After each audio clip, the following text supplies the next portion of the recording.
மாதங்களில் நான் மார்கழி என்று பகவான் எதற்காக சொன்னார்னா 33 தேவர்களுக்கு இந்த மாதம் என்பது விடியற் காலை பொழுது, பிரம்ம முகூர்த்தம் அப்படின்னு சொல்லுவாங்க.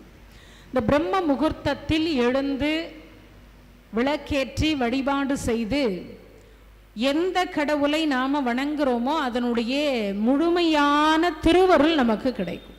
அந்த கடவுளினுடைய முழுமையான திருவருள் நமக்கு கிடைப்பதற்கு சாத்தியம்.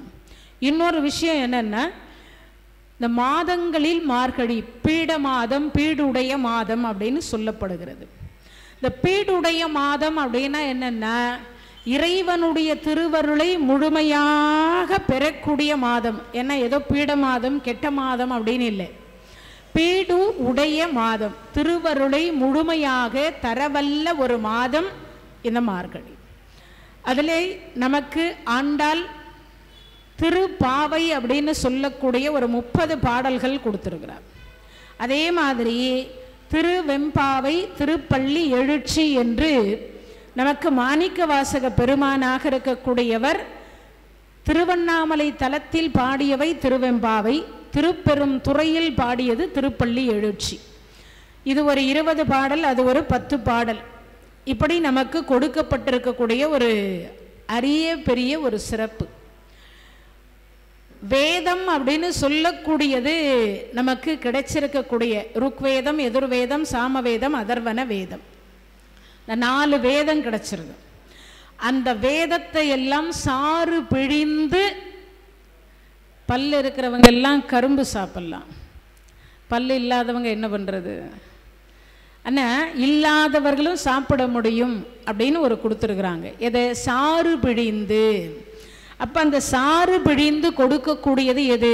நமக்கு முழுமையாக அந்த கரும்பை ஏதாவது ஒரு மிஷினில் அரைத்து அதனுடைய சக்க வேறையாகவும் சாறு வேறையாகவும், அதில் இனிப்போ எதுவும் கலக்க வேண்டியதில்லை, அதுவே சுவையாக இருக்கும்னு வாங்க. அது மாதிரி மாணிக்க வாசக பெருமானாக இருக்கக்கூடியவர் நமக்கு சுவைப்பட இந்த திருவெம்பாவையை கொடுத்திருக்கிறார். அப்போ நாம் எல்லாம் இதை தினமும் பாடலாமா? பாடலாம். மார்கழி மாதம் மட்டும்தான் பாடணுமா? இல்லை, எல்லா மாதங்களிலும் பாடலாம்.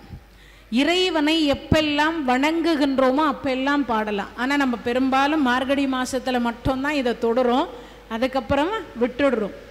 நிறைய பேருக்கு இப்படி ஒரு சில பாடல்கள் இருக்குது அப்படிங்கிறதே தெரியாது. அப்படின்னா என்ன அப்படின்ற ஒரு கேள்வி எல்லாம் வருது. அதெல்லாம் இல்லாமல் ஏதோ காத்தால் எழுந்து பஜனை பண்ணுறோம், ஏதோ இறைவனை துதி பாடுறோம், அந்த மாதிரி எல்லாம் இல்லாமல் இந்த பாடல்கள் 30ஐயும் ஆண்டாள் பாடியதும் மாணிக்க வாசக பெருமான் பாடியதையும் இரண்டையும் கிட்டத்தட்ட 60 பாடல்கள். அந்த 60 பாடல்களை எவர் ஒருவர் இந்த மார்கழி மாதத்தில் ஒரு நாளைக்கு 2 பாட்டு, அவ்வளவுதான். அந்த 2 பாட்டு பாடி அதனுடைய பொருள் உணர்ந்து நாம் எல்லாம் இறைவனை வழிபாடு செய்தால் 33 தேவர்களினுடைய திருவருளும் நமக்கு கிடைக்கும். பிரம்மா நல்ல எழுத்தா எழுதுவார். தலையெழுத்து சில பேர் நினைப்பீங்க, என்ன மேடம் தலையெழுத்து எழுதி வச்சிருக்கிறார், என்னமா தலையெழுத்து எழுதி வச்சிருக்கிறார் அப்படி ஒரு கேள்வி கேட்போம். ஆனால் அதையும் தாண்டி நல்ல தலையெழுத்தா நமக்கு எப்படி எழுதியிருந்தாலும் நம்ம பிள்ளைங்களுக்கு, பேர பிள்ளைங்களுக்கு மாற்றி அமைத்து தருவார். சரி, அதுவும் இல்லையா, நமக்கெல்லாம் வயசான காலத்தில், அதனால தான் பெரியாழ்வார் ஒரு பாடலில் சொல்வார், துப்புடையாரை அடைவதெல்லாம் சோர்விடத்து துணையாவர் என்றோ ஒப்பிலேன் ஆகினும் நின்னடைந்தேன் ஆணைக்கு நீ அருள் செய்தமையால் எய்ப்பு வந்து என்னை நலியும் பொழுது அங்கேதும் நான் உன்னை நினைக்க மாட்டேன் அப்போதைக்கு இப்போதே சொல்லி வைத்தேன் அரங்கத்தரவனை பள்ளியானே. இந்த பாட்டு ரொம்ப உயர்வு. இந்த பாட்டுக்கு பொருள் சொல்லணுன்னாவே 1 கோடி சொல்லிட்டு போயிடலாம். இந்த வயசாயிட்டா கண்ணு வந்து தெரியாது, மங்கலாயிடும், அதுக்கப்புறம் காது கேட்காது, அதுக்கப்புறம் ரொம்ப தொலைவு நடந்து போக முடியாது, மடக்கி போட்டு சம்மணம் போட்டு உட்கார முடியாது, செப்பலாங்கால்னு அந்த சம்மணம் போட்டு உட்கார முடியாது, ரொம்ப தொலைவு நடந்து போய் இறைவனை தரிசிக்க முடியாது. இதுக்கு எல்லாவற்றிற்கும் இளமையாக இருக்கின்ற பொழுது எப்படி நாம் எல்லாம் நிறைய சேர்க்கணும்னு ஆசைப்படுறோமோ, என்ன பொருள் சேர்க்கிறோம் இல்லையா, அது மாதிரி திருவருளையும் சேர்த்து கொள்ளணும்ன்றார். திருவருள் என்ன பொருள் சேர்க்க மட்டும்தான் நாம் எல்லாம் ஆசைப்படுறோம். திருவருள் சேர்க்க ஆசைப்படுறோமானா நிச்சயமாக இல்லை. ஏன் 40 வயசில் யாராவது திருவருளை பாருங்க தேடுறதுக்கே வரமாட்டாங்க. 40 வயசில் யாராவது வந்து உட்காந்து இந்த இறைவனுடைய திருவருளை கேட்குறோமா பாடுறோமான்னா இல்லை. வயசானதற்கு பிறகு தான் வரும். ஏதோ ஒரு சில இளைஞர்கள் மட்டும்தான் வந்து பாடுறது கேட்கறது இதெல்லாம். அப்போது இந்த வயதாகி விட்டால் நமக்கெல்லாம் நோய் வந்துடுமா. அப்பெல்லாம் வந்து பாட முடியாது, பேச முடியாது, இறையின் நாமத்தை சொல்ல முடியாது, இறைவனை வணங்க முடியாது, கிட்ட பகவானை தரிசிக்க முடியாது. இன்னைக்கு வந்து ஓங்கி உலகளந்த உத்தமன் பேர் பாடி உலகளந்த பெருமானுடைய இன்னைக்கு அலங்காரம் என்பது அவ்வளவு சிறப்பான ஒரு அலங்காரம். இந்த அலங்காரத்தை காண்பதற்கு கண்ணு நல்லா இருக்கணும். ஆனால் நம்மெல்லாம் என்ன பண்ணுறோன்னா அதெல்லாம் இல்லை. எப்போவுமே பாருங்கள், இந்த கடவுள் வந்து எப்பயும் ஒரு முறையும் நமக்கு படிப்படியாக உயர்வை கொடுத்துட்டு தான் இருக்கார். இந்த 40 வயசு வந்து அந்த காதோரமாக 2 முடி நரமுடி வரும். அப்போவே நமக்கு என்ன அர்த்தம்னா இந்த பூலோகத்திலிருந்து முதல் ஓலை அனுப்பப்படுகிறது. எதுக்கு? இந்த பூலோகத்தை விட்டுட்டு கொஞ்ச நாளில் இன்னும் நீ பிரிய போகிறாய்.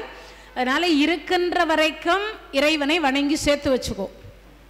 இந்த நரை வர்றது எதுக்குன்னா இறைவனை நாடி போன்னு அர்த்தம். திரை கொடுப்பார். 50 வயசான எல்லாருக்கும் கண் பார்வை கண்டிப்பாக குறையும். 50 வயசில் கண் பார்வை குறையும். அப்போ அந்த 50 வயதில் கண் பார்வை குறைகிற பொழுது நம்மெல்லாம் என்ன சொல்லுவோம்? டாக்டர் டாக்டர் என்ன பண்ணுவீங்களோ ஏதோ பண்ணுவீங்களோ தெரியாது, ஒரு ஆப்ரேஷன் ஏதாவது பண்ணிவிடுங்க. இந்த முடிக்கு எல்லாம் இப்போ கருப்பாக்கிடுறா. அதுக்கப்புறம் என்ன பண்ணுறோம்? கண்ணாடி போட்டுக்கிறோம், இல்லைன்னா ஆப்ரேஷன் பண்ணிக்கிறோம். இறைவன் பார்த்தார், நரை கொடுத்து நாடவில்லை, திரை கொடுத்து தேடவில்லைன்னு தான் மூப்பு கொடுத்தார், முதுமை கொடுத்தார். அந்த முதுமை வருகிற பொழுது இந்த நடை உடை பாவனை எல்லாமே மாறிடும். பேச்சு கொஞ்சம் தடுமாறும். நாமும் சொல்லணும்னா முடியாது. நன்மையும் செல்வமும் நாளும் நல்குமே, திண்மையும் பாவமும் சிதைந்து தேயுமே, ஜன்மமும் மரணமும் இன்றி தீருமே, இம்மையே ராமா என்னும் 2 இடத்தினால் சொல்ல முடியுமான்னா தடுமாறுமா நாக்கு. அப்போ வயசாயிட்டா. அதனால இளமையில் இருக்கிற பொழுதே திருவருளை சேர்த்துக்கணுன்றார். அது மாதிரி இங்கே இந்த 60 பாடல்கள் நாம் எல்லாம் யார் ஒருவர் பாடி இந்த மார்கழி மாசத்தில் பகவானையும் சிவபெருமானையும் வணங்குகிறோமோ அவர்களுக்கு வர இருக்கக்கூடிய 11 மாத காலம் துன்பமில்லாத வாழ்க்கை தருவார். இன்னொரு விஷயம் என்னன்னா, நமக்கெல்லாம் ஏதேனும் ஒரு குறை ஆபத்து விபத்து, ஆபத்து 10 வகையில் வரும், விபத்து 10 வகையில் வருமா. ஆபத்து விபத்து, ஆபத்து விபத்து, இது ரெண்டுமே 10 வகையில் வரும்ன்றார். அப்படி இரண்டும் வந்தாலும் இறைவனுடைய திருவருள் இருக்குமே, ஆனால் அது நம்மை விட்டு விலகி போயிடும்ன்றார். அது கிராமங்கள்ல இல்லையோ நம்ம இடத்துல பேசுகிற பொழுதே பேச்சு வழக்கில் ஒரு வார்த்தை சொல்லுவோம். என்ன சொல்லுவோம்? மலை மாதிரி தர வேண்டியதை பனி மாதிரி கொடுத்தாரும்போம்.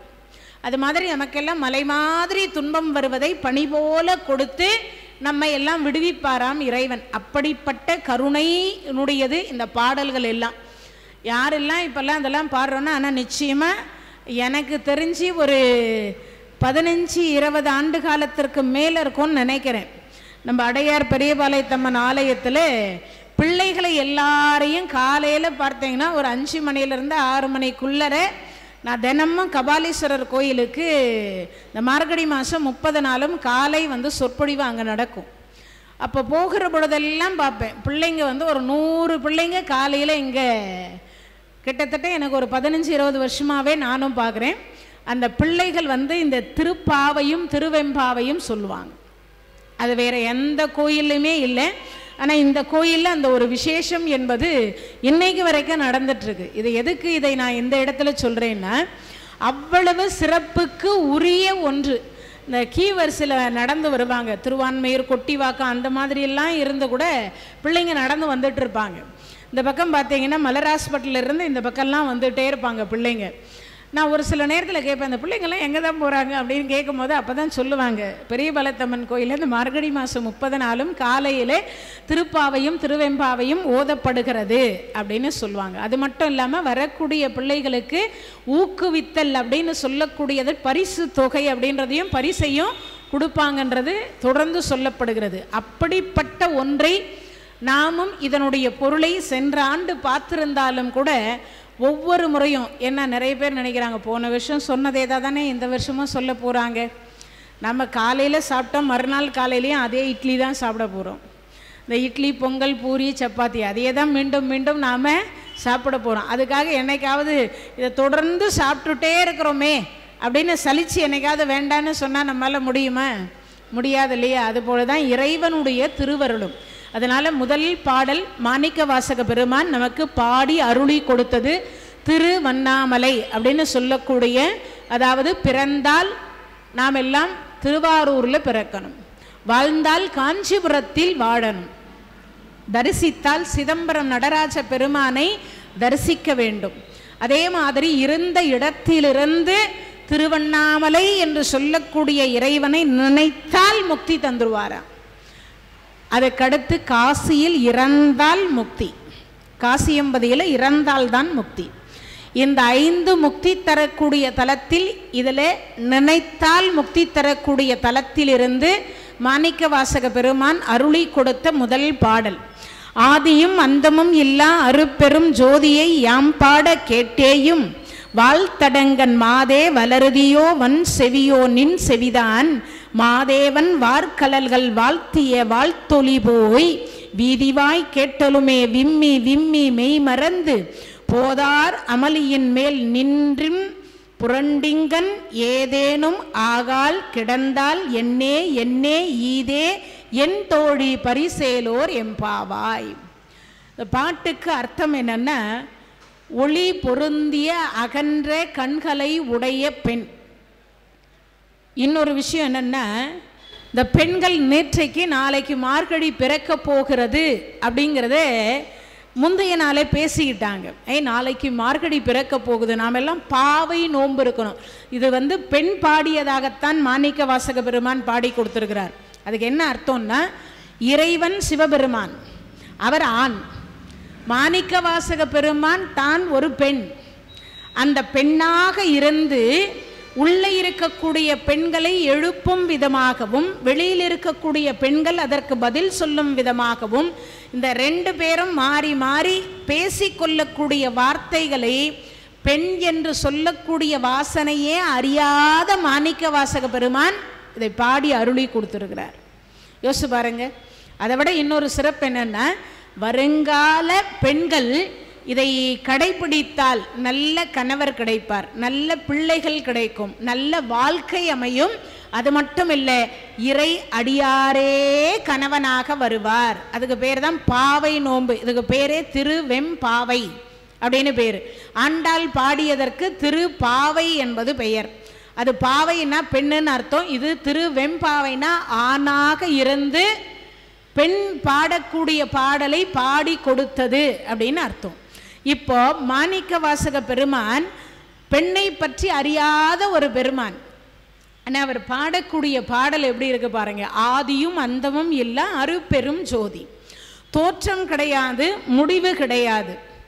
யாருக்கு? சிவபெருமானுக்கு. ஏன் தோற்றம் இல்லை முடிவு இல்லை அப்படின்னா, நமக்கெல்லாம் பார்த்தீங்கன்னா 365 நாட்கள் கொண்டது தேவர்களுக்கு ஒரு நாள். அதுதான் இந்த மார்கழி மாதம் விடியற்காலை பொழுது.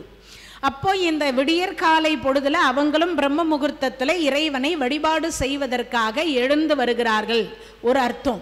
இன்னொன்று, நமக்கு எப்படி ஒரு வருடம் 365 நாள் கொண்டது, அவங்களுக்கு ஒரு நாள். அப்போ 365 ஆண்டு காலம் கொண்டது அவங்களுக்கு ஒரு வருஷம். இதில் தலைமுறை எத்தனை தலைமுறை போகுதுன்னு பாருங்க. 4 தலைமுறை போயிடும். யாருக்கு? 100 வயசுன்னா கூட கிட்டத்தட்ட 80, 100, 60 அப்படின்னா கூட ஒரு 4 அல்லது ஒரு 5 தலைமுறை கடந்துடுவோம். எப்போ? தேவர்களுக்கு ஒரு வருடத்திற்கு உள்ளரையே நாம் அனைவரும் எதை கடந்துடுறோம்? ஒரு 4 தலைமுறையை 5 தலைமுறையை கடந்து விடுகிறோம். அப்படிப்பட்ட ஒரு சிறப்பு வந்து இந்த தேவ ஆண்டு காலம்னு சொல்லக்கூடியது. அதனால தான் விடியற்காலை பொழுது பிரம்ம முகூர்த்தத்தில் அந்த 33 கோடி தேவர்களோடு சேர்ந்து நாமும் இறைவனை வழிபாடு செய்தால் தேவர்களுடைய திருவருளும் கிடைக்குது, இறைவனுடைய திருவருளும் நமக்கு கிடைக்கிறது. அப்படிப்பட்ட ஒரு பெரிய சிறப்பு திருவருள். அப்படிங்கிறதுனால தான் இந்த மார்கழியில மாதங்களில் நான் மார்கழின்னு சொல்லி பகவான் சொன்னார்.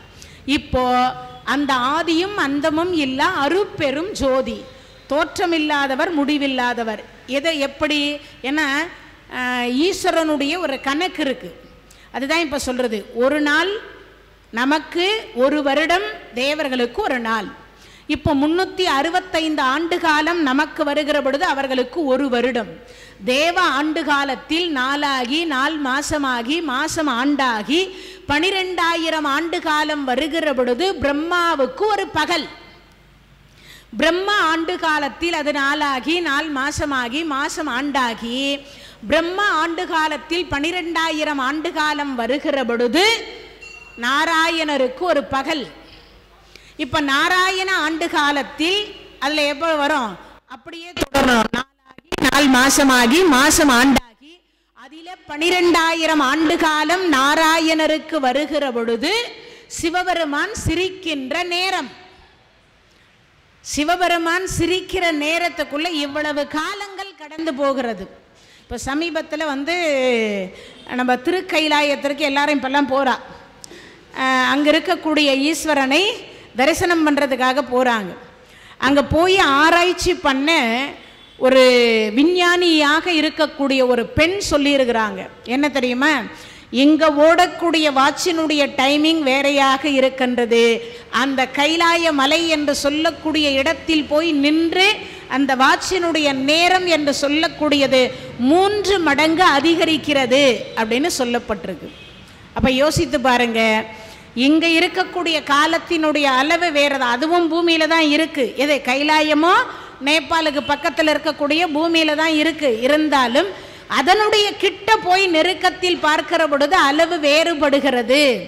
முள் வந்து வேகமாக ஓடப்படுகிறது அப்படின்னு சொல்றாங்க. அப்போ எந்த அளவுக்கு இது தத்ரூபமாக உண்மையாகவும் இருக்கின்றது என்பது இதிலிருந்து நமக்கு தெரிய வருது. ஏன்னா இதெல்லாம் கணக்கு சொல்லுகிற பொழுது என்னவோ நாம் எல்லாம் வந்து ஏதோ பொய் கணக்கு சொல்கிற மாதிரி எல்லாம் சில பேர் நினைக்கிறா இல்லையா? அதுக்காக ஒரு அத்தாரிட்டிக்காக சொல்லப்படுகிறது. அப்படி ஆதியும் அந்தமும் எல்லாம் அருட்பெரும் ஜோதி. அப்போனா அர்த்தம்? தோற்றம் இல்லாதவர், முடிவில்லாதவர். நேற்றைய தினத்தில் இந்த பெண்கள் எல்லாரும் சொன்னாங்களாம். என்ன சொன்னாங்களாம்? அடுத்து வரக்கூடிய மாதம் மார்கழி மாதம், நாளைக்கு பிறக்க இருக்கு. நம்ம எல்லாரும் ஒன்று சேர்ந்து அந்த ஆதியும் அந்தமும் இல்லா அருட்பெரும் ஜோதியாக நிற்கக்கூடிய சிவபெருமானை பாடி நாம் எல்லாம் பரிசு பெறலாம். என்ன? இந்த நோன்பு இருப்பது, விடியற் காத்தால எழுந்து அந்த நீராடுவதுன்னு ஒரு இருக்கு இல்லையா? ஆனால் இப்போல்லாம் 8 மணி ஆனாலும் எழுந்திருக்கிறோமான்றது தான் தெரியலை. அங்கே சொல்லுகிற பொழுது சொல்கிறார், ஜோதியை யாம் பாட கேட்டேயும் வாழ்த்தடங்கன். நேத்தைக்கு சொன்னவள் இன்னைக்கு உள்ள தூங்கின்னு இருக்கா. அதுக்கு இங்கே சொல்கிறாங்க, நேத்தைக்கு சொன்ன அந்த இறைவனை பாடலாம்னு. ஆனால் இன்னைக்கு எழுந்து வெளியில் வராமல் நீ என்ன செய்து கொண்டிருக்கிறாய்? வாழ்த்தடங்கன், மீன் போன்ற வால்மீன் அப்படின்னு சொல்லுவாங்க இல்லையா? இந்த நட்சத்திரத்தை பார்த்து என்ன சொல்லுவாங்க? வால்மீன் நட்சத்திரம் அப்படின்னு சொல்லுவோம் இல்லையா? அந்த வாழ்த்தடங்கன், இந்த கண்ணு வந்து மீன் மாதிரி இருக்குமா. என்ன? எடுத்த உடனே ஒரு பெண்ணை திட்டக்கூடாது. பெண்களுக்கு கொஞ்சம் கோபம் அதிகமாக வரும். ஆண்களை காட்டிலும் பெண்களுக்கு தான் சட்டுன்னு கோபம் வருமா. அப்போ அந்த பெண்களாக இருக்கக்கூடியவர்கள் கோபப்படாமல் இருக்கணும். இன்னொரு விஷயம் என்னென்னா, இந்த எழுப்புகிற பொழுது சத்தம் இல்லாமல் எழுப்பணும். சில பேர் பார்த்தீங்க எங்க எங்க எங்க எம்பாங்க. வீட்டுக்காரர் எழுப்பும்போது சில நேரத்தில் என்னமோ ஆபத்து வந்துட்ட மாதிரி எழுப்புவாங்க. சில நேரத்தில் பார்த்தீங்கன்னா பெண்களை எழுப்பும் பொழுதும் சில நேரத்தில் மனைவியை எழுப்பும்போது ஏண்டி ஏண்டி ஏண்டின்னு எழுப்புவார். மனைவியை எழுப்பும்போது ஏங்க அப்படி கத்துறீங்கம்பா அந்த அம்மா. அப்போது அப்படியெல்லாம் இல்லாமல் ஒரு பெண்ணை புகழ்ந்து பாடி அதற்கு பிறகு அந்த பெண்ணை எழுப்பணும். என்ன தூக்கத்தில் எப்படி யாருக்கு எப்படி எப்படி எழுப்பணுன்றது ஒரு முறை இருக்கு இல்லையா? குழந்தைங்க, சில குழந்தைங்க சரியாக தூங்காமல் எழுந்துச்சுதுன்னா அழுதுகிட்டே இருக்கும். அதே மாதிரி தான் மனிதர்களும். சில பேருக்கு அந்த தூக்கம் என்பது ரொம்ப ரொம்ப இன்றியமையாதது. பாதி தூக்கத்தில் எழுப்புனீங்கன்னா சில பேர் பார்த்திங்கன்னா சிடுன்னு விழுந்துகிட்டே இருப்பாங்க. நம்மளெல்லாம் கோவத்தில் எரிச்சிடுற மாதிரி பேசுவாங்க. அது மாதிரி இங்கே அந்த பெண்ணை புகழ்ந்து சொல்லிட்டு அதுக்கப்புறமா எழுப்பலாம் அப்படிங்கிறது. ஏன்னா புகழ்ச்சிக்கு மயங்காதவர்கள் உலகத்தில் எவரும் கிடையாது. கடவுளே புகழ்ந்தால்தான் இறைவனே என்ன சொல்றார், இந்த குழந்தை சதா சர்வகாலம் என் நாமத்தையே சொல்லின்னு இருக்குமே அப்படின்னு நினைப்பாராம். நாம் உட்கார்ந்தா எழுந்தா நின்னா பேசினா தூங்கினா எப்பொழுதும் என்ன சொல்லணும், ஏதாவது ஒரு நாமம் சொல்லணும். ஏதாவது ஒரு நாமம்னா எல்லாம் இப்போ உட்காந்தா எழுந்தா என்ன சொல்கிறா, ஐயோ கால் வலிக்குது, ஐயோ தலை வலிக்குது, ஐயோ முட்டி வலிக்குது, ஐயோ இடுப்பு வலிக்குது. ஆனால் ஐயோன்னா யாருடைய நாமம்? யமதர்மராஜாவினுடைய மனைவியினுடைய பெயர் ஐயோன்னு பேர்.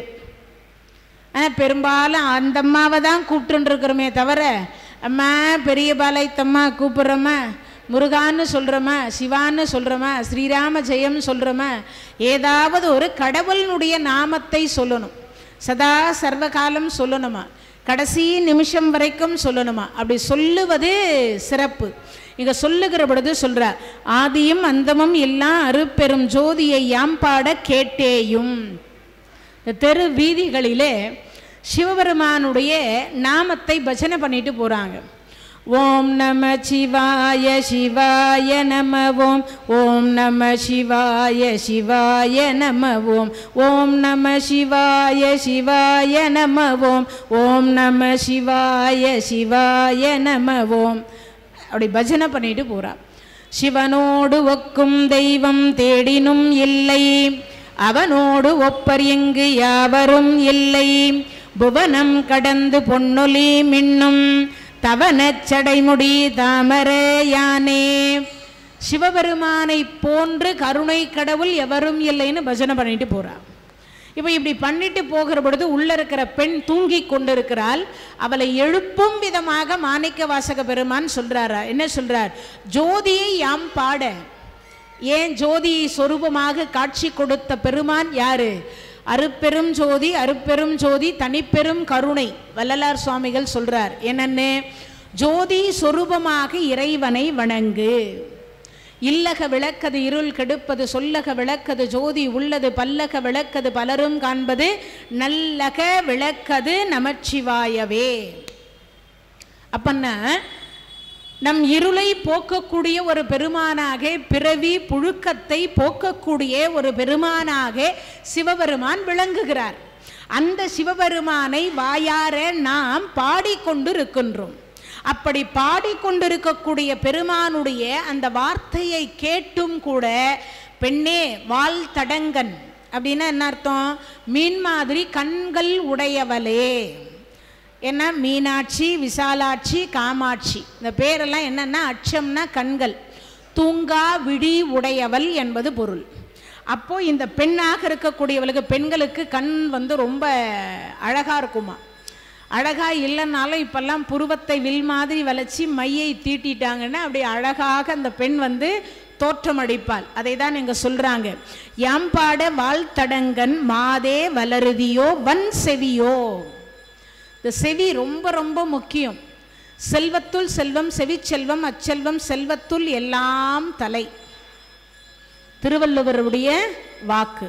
அப்போ என்ன அர்த்தம் அதுக்கு, நாம் இறந்து விட்ட பிறகும் கூட செத்து போகாமல் இருப்பதற்கு இறைவன் செவின்னு வச்சார். நாம் எல்லாம் இறந்துட்டா, நம்ம தேகம் முழுவதும் இறந்து போயிடும். ஆனால் நாம் இறந்து விட்டாலும் கூட இந்த காதில் இருக்கக்கூடிய ஜவ்வு அப்படின்னு சொல்லக்கூடிய பகுதி இருக்கு பாருங்க, அது செத்து போகாதான். ஏன், நம்மை பற்றி 4 பேர் என்ன பேசுகிறார், இங்கேயே தெரிஞ்சிருமா நமக்கு நரகமா சொர்க்கமான்னு. அதனால் நீங்கள் நல்லா பாருங்கள், நாம் எல்லாம் இறந்து விட்ட பிறகு என்ன பண்ணுவாங்கன்னா, இந்த கண்ணுக்கு என்ன வச்சுருவா, ₹1 காயின் வச்சுருவா, வைக்கிறாங்களா. இந்த மூக்குக்கு என்ன வைப்பாங்க, பஞ்சு வச்சுருவாங்க.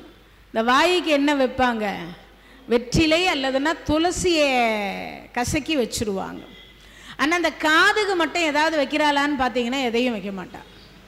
இந்த காதுக்கு ஏதாவது வைப்பாங்களான்னா கண்டிப்பாக வைக்க மாட்டாங்க. ஏன் வைக்க மாட்டாங்கன்னா, போகிற பொழுது இறை நாமத்தை நாம் எல்லாம் பெரும்பாலும் நம்மை 4 பேர் சுமந்து செல்லுகிற பொழுது, இன்னைக்கு ஓங்கி உலகளந்த பெருமான் இருக்கார் இல்லையா, அந்த திருமாலுடைய நாமத்தில் கோவிந்தா கோவிந்தான்னு சொல்லி தான் தூக்கிட்டு போவா. இந்த கோவிந்த நாமம் சொல்லி தான் தூக்குவா. அதுக்கு என்ன அர்த்தம் அப்படின்னா, கோன்னா பசு, இந்தான்னா தானம். ஒரு அந்தணருக்கு ஒரு பசுவை தானமாக கொடுத்ததனுடைய புண்ணியத்தை இறந்தவர்களுக்கு போய் சேர வேண்டும். என்ன நம்ம ஆட்கள் எல்லாம் ஒரு பழமொழி சொல்வீங்களே, எச்ச கையில் காக்கா ஓட்ட மாட்டோம். சாப்பிட்றதுக்கு முன்கூட்டி எல்லாருமே பெரும்பாலும் பார்த்தீங்கன்னா, உண்பதற்கு முன்னாடி யாவர்க்குமாம் இறைவனுக்கு ஒரு பச்சிலை, யாவர்க்குமாம் பசுவிற்கு ஒரு வாய்வுரை, யாவர்க்குமாம் உண்ணும் போது ஒரு கைப்பிடி, யாவர்க்குமாம் பேசுகிற பொழுது இன்னுரை தானே. திருமூலருடைய வாக்கு இது. இதுக்கு என்ன அர்த்தம் தெரியுமா? உண்பதற்கு முன்னாடி ஒரு மனிதர் காலையில் எழுந்த உடனே நீராடி முடித்த உடனே இறைவனுக்கு ஒரு பச்சிலை சாத்திடணும்ன்றார். இருக்கிறவங்க மாலை சாத்தலாம், இல்லைன்னா பூ மாலை சாத்தலாம். பாமாலைன்னா பாடணும்னு அர்த்தம். பாட தெரிஞ்சவங்க பாடலாம், பாட தெரியாதவங்க என்ன செய்வது? பூமாலையாவது சாத்தணும். எங்களுக்கு பூவும் வாங்குவதற்கு வசதி இல்லை சுவாமி, நாங்கள் என்ன பண்ணுறது? இப்போ அம்பாலாக இருந்தால் வேப்பிலை போதும். அதே பிள்ளையாராக இருந்தால் என்ன போதும்? அருகம்பில் போதும். ஆனால் பிள்ளையாருக்கும் இலை வேறு இருக்குது. யாருக்காவது தெரியுமா பிள்ளையாருக்கு என்ன இலைன்னு? வன்னிய இலை. வன்னிய மரத்துக்கு கீழே இருக்கக்கூடிய பிள்ளையாருக்கு இரட்டிப்பு திருவருள் தருவார். 2 மடங்கு திருவருள் அவருக்கு கூடுதல். வன்னிய மரத்திற்கு கீழே இருக்கக்கூடிய பிள்ளையாருக்கு அந்த இலை தன்னாலேயே உதிர்றதுனால் அந்த மரங்களில் பார்த்தீங்கன்னா அரச மரம், ஆண்மரம் சிவபெருமான், வேப்ப மரம் என்று சொல்லக்கூடியது அம்பாள் பார்வதி அம்மையார். அது கடுத்தார் போல அர்த்தநாரீஸ்வர மரம் என்று ஒன்று இருக்கும் அல்லவா, அது சிவன் பாதி காளி தேவி பாதி, அதுதான் வன்னிய மரம் என்று சொல்லக்கூடியது. அந்த வன்னிய மரத்தினுடைய ஒரு இனுக்கை எடுத்து அப்படி பிள்ளையார் மேலே வச்சுட்டோம்னா 1000 தாமரையால் அர்ச்சித்த புண்ணியம் நமக்கு கிடைச்சிரும். அவ்வளவு சிறப்பு வன்னிய இலைக்கு உண்டு. அதனால தான் யாவர்க்குமாம் இறைவனுக்கு ஒரு பச்சிலை. அதே மாதிரி நாராயணருக்கு, அது ராமராக இருக்கலாம், கிருஷ்ணராக இருக்கலாம், நரசிம்மராக இருக்கலாம், கூர்மாவதாரம், அச்சவதாரம், ஆஞ்சநேய சுவாமிகள் எல்லாருக்குமே இலை துளசி இலை. வைணவத்தில் துளசிக்கு முன்னுரிமை அப்படின்னு சொல்லக்கூடியது கொடுக்கப்படுகிறது. துளசி ஒட்டுமொத்தமாகவே எல்லாருக்குமே. ஆனால் சைவத்தில் சிவபெருமானுக்கு வில்வம், பிள்ளையாருக்கு வன்னிய இலை, முருகப்பெருமானுக்கு தவனம் அல்லது மறிக்கொழுந்து. முருகப்பெருமானுக்கு பச்சை கலர் வேட்டி கட்டிட்டு தான் பழனி யாத்திரையே போவாங்க. அதுக்கு என்ன காரணம் அப்படின்னா, முருகப்பெருமானுடைய வழிபாட்டில் பச்சை சாற்றுதல் அப்படின்னு சொல்லக்கூடிய ஒரு முறை உண்டு. எல்லா அறுபடை வீடுகள்லையுமே, முருகன் கோயிலில் எல்லா கோயில்களுமே பச்சை சாற்றுதல் அப்படின்ற ஒரு வழிபாட்டு முறை உண்டு. அப்படி இருக்கும் பட்சத்தில் அந்த இறைவனுக்கு பார்த்தீங்கன்னா பச்சிலையில் தவனமும் மறிக்கொழுந்தும் மாலை கட்டி அன்னைக்கு ஒரு நாள் மலர் எதுவும் சாத்தப்பட மாட்டாங்க, எதுவுமே போட மாட்டாங்க. முழுக்க முழுக்க இலையாலேயே அன்றைய தினத்தில் முருகனை அலங்காரம் செய்து வச்சுருப்பாங்க. நாம் கூட ஏதேனும் முருகர் கோயிலுக்கு போனீங்கன்னா அந்த தவனமோ அந்த மறிக்கொழுந்தோ வாங்கிட்டு போய் சும்மா ஒரு 4 கொடுத்தீங்கன்னா கூட அந்த முருகப்பெருமானுடைய திருவருளை பெற்றுக்கொள்ளலாம். அப்படிப்பட்ட ஒரு சிறப்பு உண்டு. அதனால தான் இங்கே சொல்லுகிற பொழுது சொல்கிறார், யாம் பாட கேட்டேயும் வாழ்த்தடங்கன் மாதே வளருதியோ வன் செவியோ. இந்த வன் செவி நின் செவிதான். நின் செவி நாங்கள்லாம் சிவபெருமானை பாடிக்கொண்டிருக்கின்றோம், வீதி வழியாக பாடிக்கொண்டிருக்கின்றோம். இதை கேட்டதற்கு பிறகு நீ தூங்கி கொண்டிருக்கின்றாயே அப்படிங்கிற வார்த்தை தான் அங்கே வருகிறது. அப்போனா என்ன அர்த்தம்? இந்த செவி என்பது ஒன்று இறை நாமத்தை யாராவது சொல்லி கொண்டிருந்தா கேட்கணுமா. அதனால தான் சொன்னேன், செல்வத்துள் செல்வம் செவி செல்வம்னார். இந்த தலை மட்டும் இந்த உடம்பில் இருக்கக்கூடிய எல்லா பாகத்திலுமே மிகப்பெரிய ஒரு பாகம் எது அப்படின்னு கேட்டால் செவி. அதனால தான் நம்மை தூக்குகிற பொழுது கோவிந்த நாமம் சொல்கிறாங்கன்னு சொன்னேன். அந்த கோவிந்த நாமத்தை ஒரு பசுவை ஏழை அந்தணருக்கு கொடுக்கக்கூடிய புண்ணியம் இறந்தவர்கள் பெறுகிறார்கள்னு சொன்னேன் இல்லையா? அது மாதிரி இங்கே ஒன்று பச்சிலை சாற்றப்படணும், இல்லையா பாமாலை பாடப்படணும், இல்லை பூ மாலையாவது போடப்படணும். எப்போ? தூங்கி எழுந்து நாம் உண்ணுவதற்கு முன்னதாக, இல்லையா ஒரு கட்டை அகத்திக்கீரை பசுமாட்டுக்கு கொடுக்கணும், அதுவும் இல்லையா ஒரு பிடி சாப்பாட்டை ஒரு நாய்க்கு போடணும், அப்படி இல்லையா ஒரு பிடி சாப்பாட்டை என்ன பண்ண காக்காய்க்கு வைக்கணும். இப்படி ஏதாவது ஒரு தர்ம காரியம் செய்யணும், தான தர்ம காரியம் செய்யணும். அப்படிப்பட்ட ஒரு சிறப்பில் முதல் சிறப்பு எதுன்னு சொன்னா இறைவனை பாடுவது. ஒண்ணுமே தெரிலனாலும் ஒரு தேவாரம் பாடலாம். உலகெல்லாம் உணர்ந்து ஓதுதற்கரியவன் நிலவுலாவிய நீர்மலி வேணியன் அழகில் ஜோதியன் அம்பலத்தாடுவான் மலர் சிலம்படி வாழ்த்தி வணங்குவோம். இறைவனை வாழ்த்தணுமா? அதை தான் இங்கே சொல்கிறாங்க. அப்படி நாங்கள் வீதியில் பாடிக்கொண்டிருக்கின்றோம். மாதேவன் வார்கலர்கள் வாழ்த்திய வாழ்த்தொலி போய். இப்போ சொன்ன இல்லையா, இறைவனை வாழ்த்த வேண்டும். அப்படி வாழ்த்தக்கூடிய வாழ்த்து கேட்டுட்டு பெண்ணே நீ உள்ள தூங்கின்னு இருக்கே, இது நியாயமா? அதனால தான் சொன்னாங்க இந்த கண்ணு அழகு உடையவளே. என்ன நான் முன்பே சொன்னேன், எழுப்புற பொழுது கோபமாக எழுப்பக்கூடாது. நேற்றைக்கு வரேன்னு சொன்னியே, இன்னும் வராமல் தூங்கின்னு இருக்கியே, இதுதான் உன்னுடைய பக்தியா? அப்படியெல்லாம் கேட்கக்கூடாது. அப்போ எப்படி எழுப்பணும்? ரொம்ப சாந்தமாக எழுப்புகிற பொழுது கூட சாந்தமாக எழுப்புறதை காட்டிலும் அந்த பெண்ணை அழகு உடையவள்னு சொன்னா என்ன, ரொம்ப அசிங்கமாக இருந்தால் கூட நீங்கள் ரொம்ப அழகாக இருக்கிறீங்க அப்படின்னா நம்ம மனசு என்ன ஆகும்? நம்மளை கூட ஒருத்தர் அழகாக இருக்காரேன்னு சொல்லிட்டாங்களேன்னு அந்த மனம் சந்தோஷப்படுமா? இந்த மனம் சந்தோஷப்படுவதற்கு தான் எல்லா பிரார்த்தனையுமே, வேற ஒரு பெரிய விஷயமே இல்லை. இந்த மனம் சந்தோஷம், இறைவனுடைய மனம் சந்தோஷப்பட்டு அவர் நமக்கு அள்ளி அள்ளி கொடுத்துருவார் இல்லையா? அது மாதிரி இங்கே இந்த மனம் சம்பந்தப்பட்ட அதனால அந்த பெண்ணை என்ன சொல்லிட்டாங்க? வால் தடங்கன்னாங்க. அழகான விழி உடையவளே, கண்கள் உடையவளே, நீ இப்படி தூங்கலாம? அதுவும் எப்போ? வீதியில் நாங்கள் இறைவனுடைய திருப்பாடலை பாடிக்கொண்டு வருகின்றோம். இறைவனை பாமாலை என்று சொல்லக்கூடிய பாடல்னால இறைவனை வாழ்த்தி கொண்டு வருகின்றோம். இதை கேட்டும் நீ தூங்குறிய. மாதேவன் வார்கலர்கள் வாழ்த்திய வாழ்த்தொலி போய். இந்த வாழ்த்தக்கூடிய வாழ்த்து நாங்கள்லாம் சொல்லிட்டோம், ஆனால் இதை கேட்டும் நீ தூங்குற பார்த்தியா? அப்போ தான் சொல்கிறாங்க, வீதிவாய் கேட்டலுமே விம்மி விம்மி மெய் மறந்து. நேற்றைக்கு சொன்னா உங்களுக்கு முன்னாடி நான் வந்துடுவேன். அது மட்டும் இல்லை, அந்த சிவபெருமானுடைய பெருமையை பேசுகிற பொழுது காதலாகி கசிந்து கண்ணீர் மல்கி ஓதுவார் தம்மை நன்னெறி குய்ப்பதும் வேதம் நான்கினும் மெய்ப்பொருள் ஆவதும் நாதன் நாமம் நமச்சிவாயவே. இந்த சுவாமியை வணங்குற பொழுதோ பாடுகிற பொழுதோ நம்ம கண்ணில் இருந்து என்ன வர்ணமா? ஆனந்த கண்ணீர் வர்ணமா? நினைந்து நினைந்து உணர்ந்து உணர்ந்து நெகிழ்ந்து நெகிழ்ந்து ஊற்றெடும் கண்ணீர், அதனால் உடம்பு நனைந்து நனைந்துன்றார் யார்? வள்ளலார் சொல்றார். அப்போ அந்த இறைவனை வணங்குகிற பொழுது ஆனந்த கண்ணீர் வரணும்.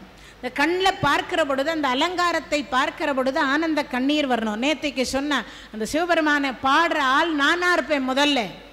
அது மட்டும் இல்லை, அப்படி பாடுகிற பொழுது ஆனந்த கண்ணீர் வரும். விம்மி விம்மி நான் என்ன நினைக்கிறேன்? விம்மி விம்மி மெய் மறந்து பாடுவேன்னு சொன்னான். ஆனால் இப்போ என்ன பண்ணிட்டு இருக்காலாம்? போதார் அமளியின் மேல் நின்றிங் என்ன பண்ணிட்டா? படுத்துட்டா. புரண்டிங்கள். இந்த கேட்டுட்டே சில பேர் குரல் கொடுப்போம், நம்மளாம் எழுப்புவோம். யாரை? பிள்ளைங்களை கூட சரி, யார் தூங்கி கொண்டிருக்கிறார்களோ அவர்களை எழுப்புவோம் அல்லவா? அப்படி எழுப்புகிற பொழுது சில பேர் தூங்குற மாதிரி நடிக்கவும் செய்வாங்க. சில பேர் தூங்கலைனாலும் தூங்குற மாதிரி நடிக்கிறது ஒன்று, புரண்டு புரண்டு படுப்பாங்க. எது மேலே? அந்த படுக்கையின் மேலே. அதைத்தான் இங்கே சொல்கிறா. புரண்டிங்கன் ஏதேனும் ஆகால் கிடந்தால் என்னே என்னே. இவ ஏதேனும் ஆகால் கிடந்தால் இன்னும் வெளியில் வரல. அந்த கதவை திறந்து வெளியில் வருவான்னு பார்த்தா இன்னும் வந்த பாடு இல்லை. அதனால சொல்றார், ஏதேனும் ஆகால் கிடந்தால் என்னே என்னே இதே என் தோழி. இதுவா உன்னுடைய குணம்? நேற்றைக்கு சொன்னது வேற மாதிரி இருக்கு, இன்னைக்கு செய்வது வேற மாதிரி இருக்கு. சொல்லொன்று செயல் ஒன்று. அப்பனா என்ன அர்த்தம்? சொல்லிய வண்ணம் செயல் இருக்கணுமா? நாம் எல்லாம் என்ன பண்ணோம்? சொல்றது பெரிய விஷயம் கிடையாது, ஆனால் சொல்லுவதற்கு ஏற்றார் போல நன்னுடைய நடவடிக்கை இருக்கணும், நடந்து கொள்ள வேண்டும். அதை தான் இங்கே சொல்கிறார். நேற்றைக்கு சொல்லிய வார்த்தை வேறாக இருக்கிறது, இன்று நடந்து கொள்ளக்கூடிய வார்த்தை வேறாக இருக்கின்றது.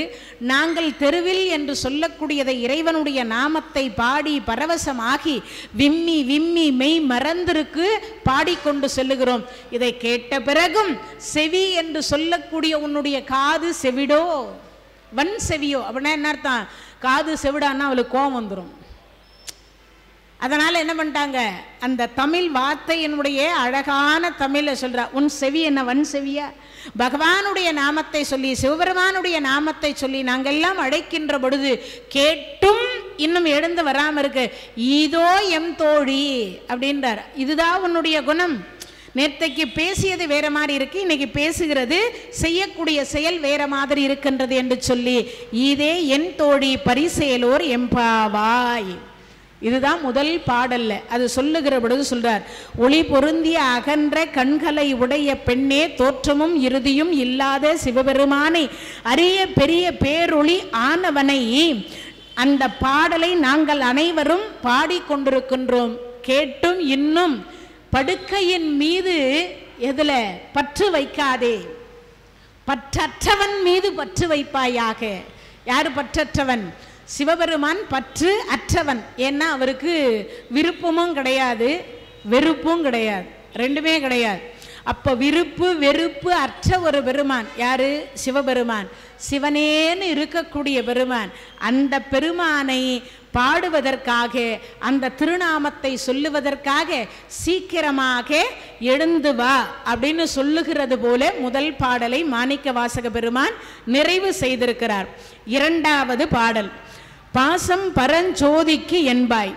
ராப்பகல் நாம் பேசும்போதே போதி போதார் அமளிக்கே, நேசம் வைத்தனையோ நேரிடையாய் நேரிடையீர், சீச்சி இவையும் சிலவோ விளையாடி ஏசும் இடம் ஈதோ, விண்ணோர்கள் ஏத்துதற்கு கூசும் மலர்பாதம் தந்தருள வந்தருளும் நேசன் சிவலோகன், தில்லை சிற்றம்பலத்துள் ஈசனார் காண்பார் யாம் ஆடேலோர் எம்பாவாய். அருமையான இரண்டாவது பாட்டு. பாசம் பரஞ்சோதிக்கு என்பாய். ஜோதி சொரூபமாக காட்சி கொடுத்த பெருமான். 1000 ஆண்டு காலம் இந்த திருமாலாக இருக்கக்கூடிய பெருமாள் வராக அவதாரத்தை எடுத்துக்கொண்டு பூமியை குடைந்து தேடினாராம். பார்க்க முடிஞ்சுமான்னா முடியலை, பார்க்க முடிஞ்சதான்னா முடியவே இல்லை. அதற்கடுத்தார் போல இந்த பிரம்மா படைக்கக்கூடிய கடவுள் நான்முகன் 1000 வருஷம் அன்னப்பறவையாக இருந்து தேடினார். பார்க்க முடிஞ்சான்னா முடியல. திருமுடியையும் திருவடியையும் இருவருமே என்ன பண்ண முடியல, பார்க்க முடியல. பாசம் பரஞ்சோதிக்கு என்பாய். ராப்பகல் நாம் நம்ம பேசுகிற பொழுது இந்த பெண்கள் எல்லாம் ஒன்றா உட்காந்து பேசுவோம், கோயிலுக்கு போகுவோம், இல்லை நம்ம எல்லாம் வந்து பார்த்தீங்கன்னா எதையாவது வேலையெல்லாம் முடிச்சுட்டு சில நேரங்களில் எதையாவது பேசுவோம். ஒரு 4 வீட்டு பெண்கள், தெருவில் இருக்கக்கூடிய பெண்கள் எல்லாம் ஒன்றாக பேசுவோம். அப்போ பேசுகிற பொழுது இந்த உள்ள தூங்கி கொண்டிருக்கிற பெண் சொன்னாலாம், எப்போவுமே சிவபெருமானுடைய பற்றுதை தான் பேசுவாளாம். சதா சர்வகாலம் சிவபெருமானுடைய பற்றையே பேசுவாளாம். யாரு? காரைக்கால் அம்மையார் எப்படி பேசுவாளோ அது மாதிரி பேசுவாளாம். சதா சர்வகாலம் காரைக்கால் அம்மையார் என்று சொல்லக்கூடிய புனிதவதி தாயார் சிவபெருமானுடைய நாமத்தையே சொல்லுவாளாம். சிவபெருமான் மீது பற்று வைத்து கொண்டிருப்பாளாம். உண்ணும் பொழுதும் உறங்கும் பொழுதும் பேசும் பொழுதும் எப்பொழுதும் சிவநாமம். நாமெல்லாம் அந்த மாதிரி சொல்கிறோமா? நேரம் கிடைச்சா செல்ஃபோனை ஒன்று கையில் எடுத்துடுறோம். ஆமாம், அதில் என்னென்ன இருக்கோ ஒரு நிமிஷத்துக்கு நிமிஷம் தள்ளி கொண்டு பார்த்து கொண்டிருக்கிறோம். அதான் நம்ம வேலையே. அதில் என்னென்னலாம் பார்க்கணுமோ என்னென்னலாம் பார்க்கக்கூடாதோ அவ்வளவும் பார்க்குறோம் இல்லையா? அது மாதிரி இங்கே சொல்கிறார், சிறந்த அணிகலன்களை உடைய பெண்ணே, இரவு பகலாக நாம் பேசுகிற பொழுது யாவும் கடந்து நிற்கின்ற ஒளி வடிவாகிய இறைவனுக்கே என் அன்பு என்று சொன்னவள் யாரு? இந்த உள்ள தூங்கின்னு இருக்கிற பெண் சொன்னான். அப்படி சொல்லி இருந்த பெண் இன்னைக்கு மார்கழி பிறந்து விட்டது. விடியற்காலை பொழுது 33 கோடி தேவர்கள்ல இருந்து, மும்மூர்த்திகள்ல இருந்து, முப்பெரும் தேவியர்ல இருந்து நம் வீடு தேடி இல்லங்கள் தோறும் வந்து திருவருளை தரக்கூடிய புண்ணிய நாளாக இந்த மார்கழி மாதம் விளங்குகிறது. ஆனால் இவ எழுந்து வருவாளான்னு பார்த்தா இன்னும் எழுந்து வரல. அதனால் அந்த அன்பை மலர் படுக்கையின் மீது வைத்து விட்டாயோ.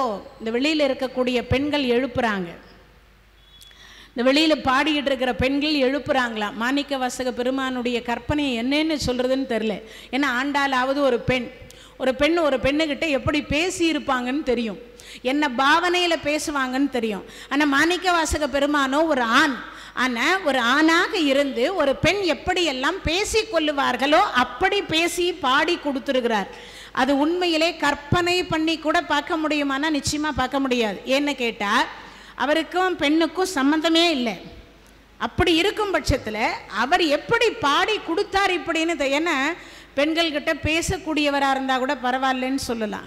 பெண்களுடைய பேச்சு என்பதே இல்லாத ஒரு பெருமானாக இருக்கக்கூடியவர் பெண்கள் எப்படி பேசுவார்கள் என்பதும், அதுவும் உள்ள இருக்கிற பெண் என்ன பேசுவா, வெளியில் இருக்கக்கூடிய பெண் என்ன பேசுவா அப்படிங்கிற அளவுக்கு அவர் எவ்வளவு உள்வாங்கி பாடியிருக்கிறார்ன்றதான் பெரிய விஷயம். அதை சொல்லுகிறார். பாசம் பரஞ்சோதிக்கு என்பாய் ராப்பகலாக பேசும் போதே போதீர் போதார் அமளிக்கே. இவ சொல்ற அந்த எழுப்பக்கூடியவங்க சொல்றாங்க, நேற்றை வரைக்கும் இறைவன் சிவபெருமான் மீது அன்புன்னு சொன்னேன், என் அன்பு முழுவதும் யாருக்கு, சிவனுக்குன்னு சொன்னாய். ஆனால் அப்படிப்பட்ட பெண்ணே இப்போ பாசம் எங்கே வச்ச, படுக்கை மேலே வச்சுட்டியா. இந்த வெளியில் எழுப்புறவங்கெல்லாம் சொல்கிறாங்க. அப்படி சொல்லுகிற பொழுது இந்த எழுப்பக்கூடிய உள்ள இருக்கிறவ சொல்கிறாளாம், சிறந்த அணிகலன்களை நான் மட்டுமா அணிந்திருக்கிறேன். இந்த உள்ள இருக்கிறவ சொல்கிறாங்க, வெளியில் இருக்கிற பெண்கள் சொன்னாங்க, சிறந்த அணிகலன்களை அணிந்திருக்கக்கூடிய பெண்ணே எழுந்து வான்றாங்க. ஒன்று. இன்னொன்று என்ன சொல்கிறாங்க, இப்போ உள்ள இருக்கிறவ சொல்கிறா, நான் மட்டுமா நல்ல நல்ல அணிகலன்களை, சிறந்த அணிகலன்களை அணிந்து கொண்டிருக்கின்றேன், அந்த இறைவனுடைய பாடலை பாடிக்கொண்டிருக்கக்கூடிய நீங்களும் தானே அணிந்து கொண்டிருக்கிறீர்கள். எதை, இந்த அணிகலன்கள் என்று சொல்லக்கூடியதை, காதில் போடக்கூடிய தோடு, கையில் போடக்கூடிய வளையல், கழுத்தில் போடக்கூடிய செயின், இது எல்லாமே நீங்கள்லாம் கூட தானே அணிந்து கொண்டிருக்கிறீங்க. அப்படி சொல்லிட்டு சொல்கிறா, நேசம் வைத்தனையோ நேரிடையாய் நேரிடையீர் சீச்சி இவையும் சிலவோ விளையாடி. இப்போ அந்த எழுப்புற பெண் சொல்கிறா, அச்சோ இதுவா, இப்படியா, இந்த இடத்திலா பேசுவது, அதுவும் சிவபெருமானுடைய நாமத்தை சொல்லி கொண்டிருக்கின்ற பொழுது ஏசும் இடம் இதுவோ.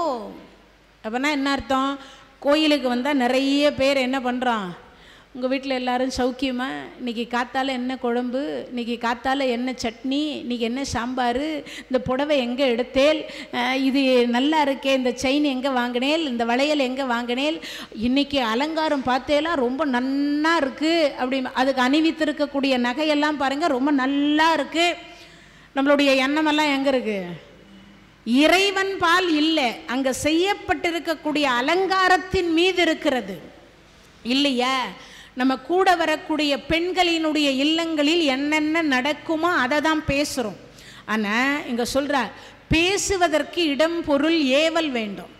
ஒரு இடத்துல எங்கே பேசினாலும் இடம் பொருள் இருக்கணும்.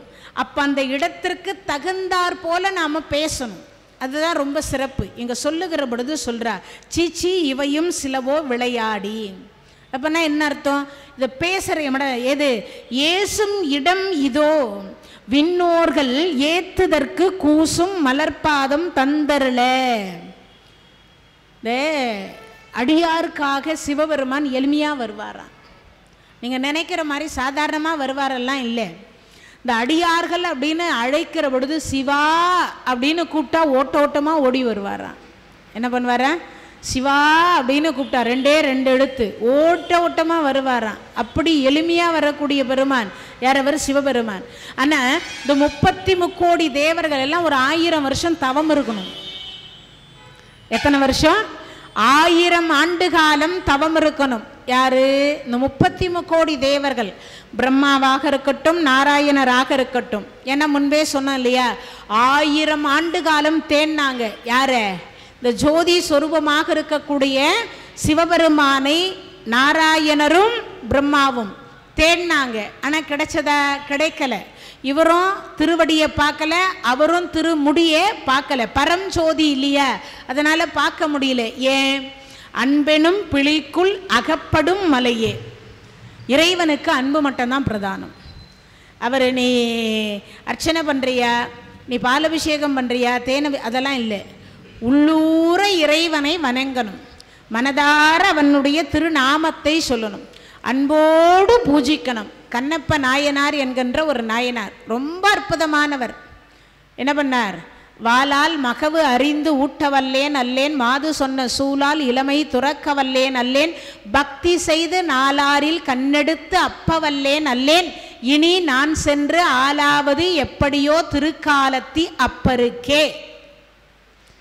பட்டினத்து செட்டியார் 9 கோடி ரூபாய் சொத்தை தூக்கி தெருவில் போட்டு போன பட்டினத்து செட்டி சொல்றார், என்னென்ன 6 நாளில் பக்தி செய்து ஒருவன் இறைவனுடைய பாதார விந்தத்தை அன்பை பெற முடியும் என்றால் அப்ப அவனுடைய அன்பு எவ்வளவு பெருசா இருந்திருக்கும். ஆனா நாமெல்லாம் செலுத்துற அன்பெல்லாம் நாமெல்லாம் செலுத்துற அன்பை அதெல்லாம் எப்படி இருக்கு? அந்த அன்பெல்லாம் லிஸ்ட்டு இருக்குது. என்னது?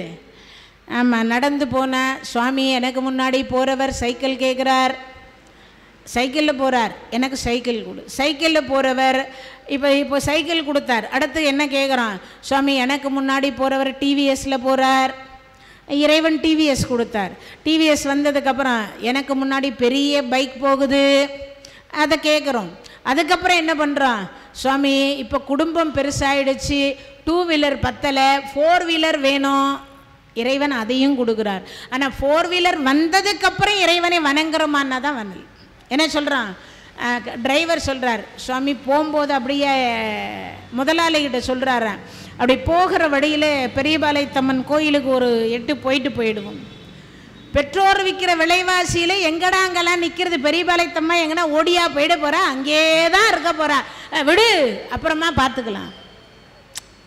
அவன் நேராக கொண்டு போய் எங்கேயாவது மரத்தில் மோதிடுறான். உண்மையா இல்லையா? அப்போது நடந்து போகக்கூடிய இருக்கக்கூடிய பக்தி, சைக்கிளில் போகக்கூடிய இருக்கின்ற பக்தி, 2 வீலரில் போகிற பொழுது இருந்த பக்தி, காரில் போன உடனே பக்தி மாறி போயிடுது இல்லையா? அப்போது பக்தி எந்த அளவுக்கு உயரணும், நம்மளை இறைவன் உயர்த்த நம்ம பக்தியும் உயரணுமா இல்லையா? ஆனால் நம்ம பக்தி என்ன ஆகுது? குறைஞ்சிக்கிட்டே போகுது. எப்படி சந்திர பகவான் தேய்பிரை மாதிரி தேய்ஞ்சிட்டு போகிறாரோ அது மாதிரி தேய்ந்து கொண்டே இருக்கு. அதனால தான் இங்கே சொல்லுகிற பொழுது சொல்கிறார், ஏசும் இடம் ஈதோ விண்ணோர்கள் ஏத்துதற்கு கூசும் மலர்பாதம் தந்தருள. இந்த எளிமையாக ஓடி வருவார். அப்போ 33 கோடி தேவர்களாக இருக்கக்கூடியவர்கள் தவம் செய்தால் மட்டும்தான் இறைவன் சிவபெருமான் காட்சி கொடுப்பார். ஆனால் நமக்கெல்லாம் அப்படி இல்லை. என்ன பண்ணுவாராம்? கூப்பிட்டா வந்துருவாராம். சுந்தரமூர்த்தி சுவாமிகள் சொல்றார், பொன்னும் மெய்ப்பொருளும் தருவானை போகமும் திருவும் புணர்ப்பானை பின்னை என் பிழையை பொறுப்பானை பிழையலாம் தவிர பணிப்பானை இன்ன தன்மை என்று எரிவொன்னா எம்மானை எளிய வந்த பிரானை அன்னம் வைகும் வயற்பழந்தனில் ஆரூரானை மறக்கலுமாமே. எளிய வந்த பெருமான், பொன்னும் மெய்ப்பொருளும் தருவானை. யோசிச்சு பாருங்க. அப்போ அவ்வளவு சிறப்புக்கு உரிய ஒரு பெருமான். யார் அவர்? சிவபெருமான். அதனால கூசும் மலர்பாதம். மற்றவங்கெல்லாம் இந்த 33 கோடி தேவர்கள், உருத்திரர் 11 பேர், ஆதித்தர் 12 பேர், அஷ்ட வசுக்கள் 8 பேர், அஸ்வினி தேவர்கள் 2 பேர், மொத்தம் 33 பேர். ஒரு ஆளுக்கு 1 கோடி பேர் பணியாளர்கள். 33 கோடி தேவர்கள். இந்த 33 கோடி தேவர்களும் சிவபெருமானுடைய பாதத்தை தொடரணும்னா பயம் வருமா? பயப்படுவாங்களாம். ஏன்னா சிவபெருமான் எப்போ மன்மதனை எரிச்சாரோ அந்த மாதிரி நம்மளை எரிச்சிருவாரோன்னு.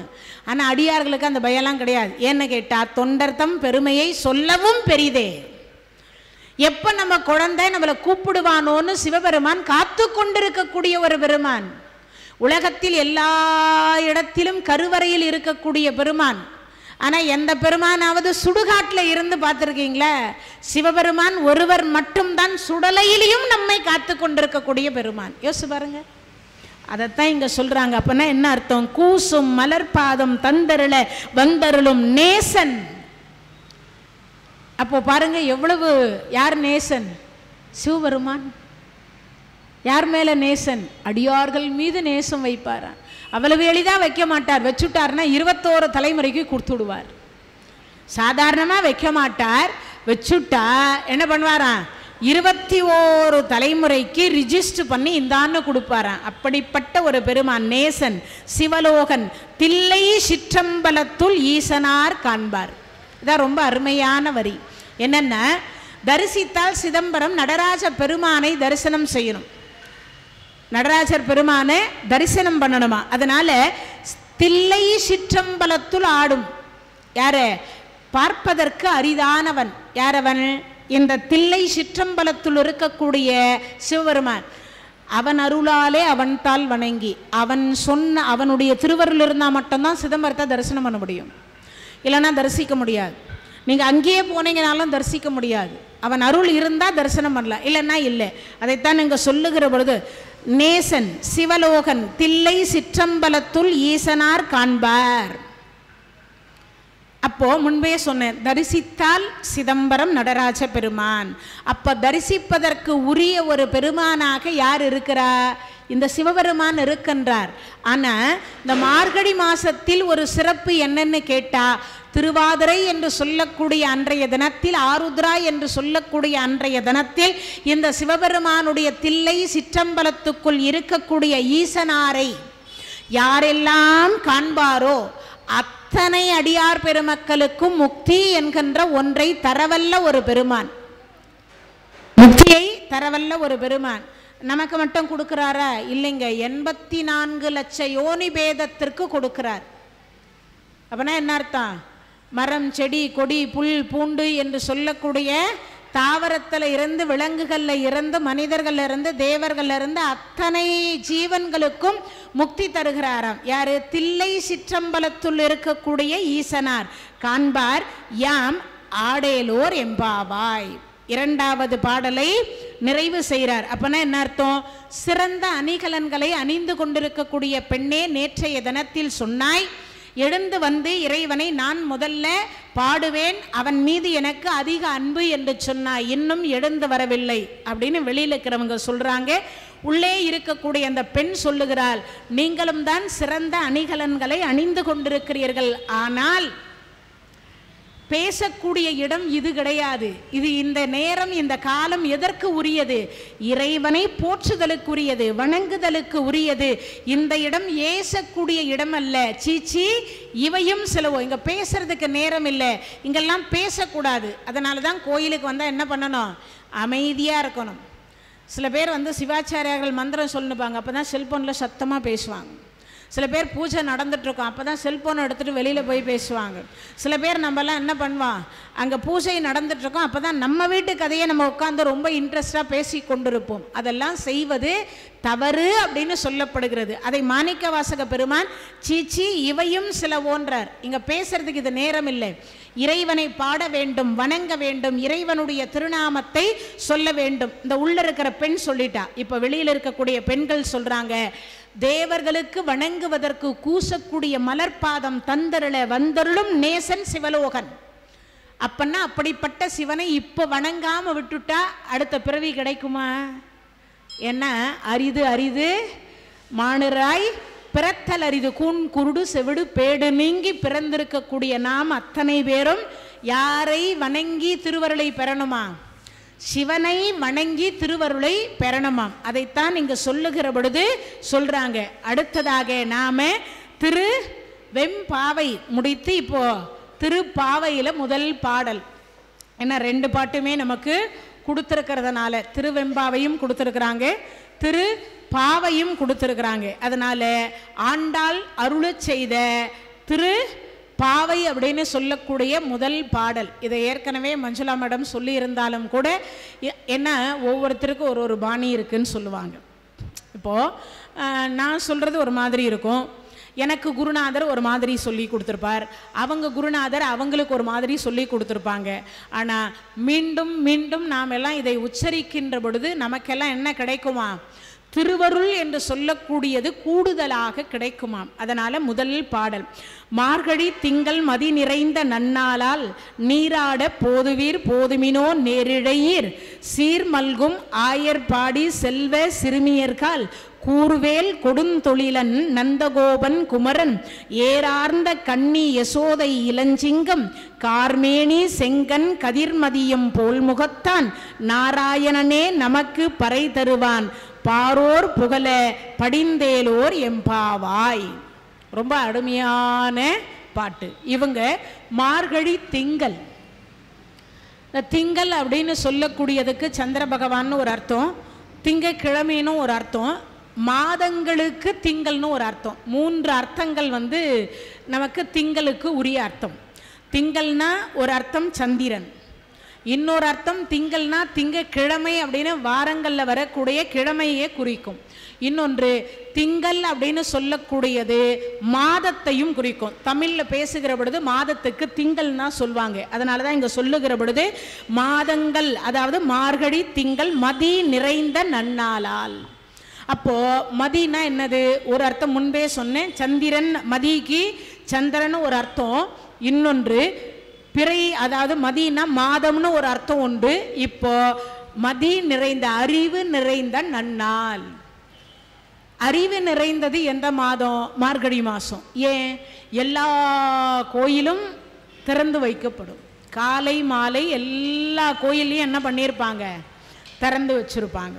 அப்படி திறந்து வைத்ததோடு மட்டுமில்லை, காலை மாலை விளக்கும் ஏற்றி வச்சிருப்பாங்க. அப்படி விளக்கேற்றிட்டு அதோட நிறுத்தி இருக்கிறாங்களான்னா அங்கு இறை நாமத்தை பாடியிருப்பாங்க. என்ன பாடியிருப்பாங்க? பகவானுடைய நாமத்தை அங்கெல்லாம் பாடுவாங்க. செடியாய வல்வினை தீர்க்கும் திருமாலே நெடியானே வேங்கடவானின் கோயில் வாசலில் அடியாரும் வானவரும் அறம்பெயரும் கிடத்தி இயங்கும் படியாய் கிடந்து உன் பவளவாயை காண்பேனோ. குலசேகர ஆழ்வார் பாடி அருளி கொடுத்த ஒன்று. அதே மாதிரி என்ன பாடுவாங்க எல்லாரும்? இறைவனுடைய இன்னொன்று பாடுவாங்க. என்ன பாடுவாங்க? ராமநாமத்தை சொல்லுகிற பொழுது நன்மையும் செல்வமும் நாளும் நல்குமே, திண்மையும் பாவமும் சிதைந்து தேயுமே, ஜன்மமும் மரணமும் இன்றி தீருமே, இம்மையே ராமா என்னும் 2 எழுத்தினால். அப்படி பாடுவாங்க, பகவானை பாடுவாங்க. அப்படி பாடுகிற பொழுது இந்த மதியோட அறிவு நிறைந்த நன்னாளாக இருக்கிறது.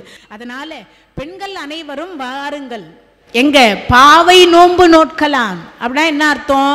முன்பே சொன்னோம் இல்லையா, நல்ல கணவர் அமைவார்.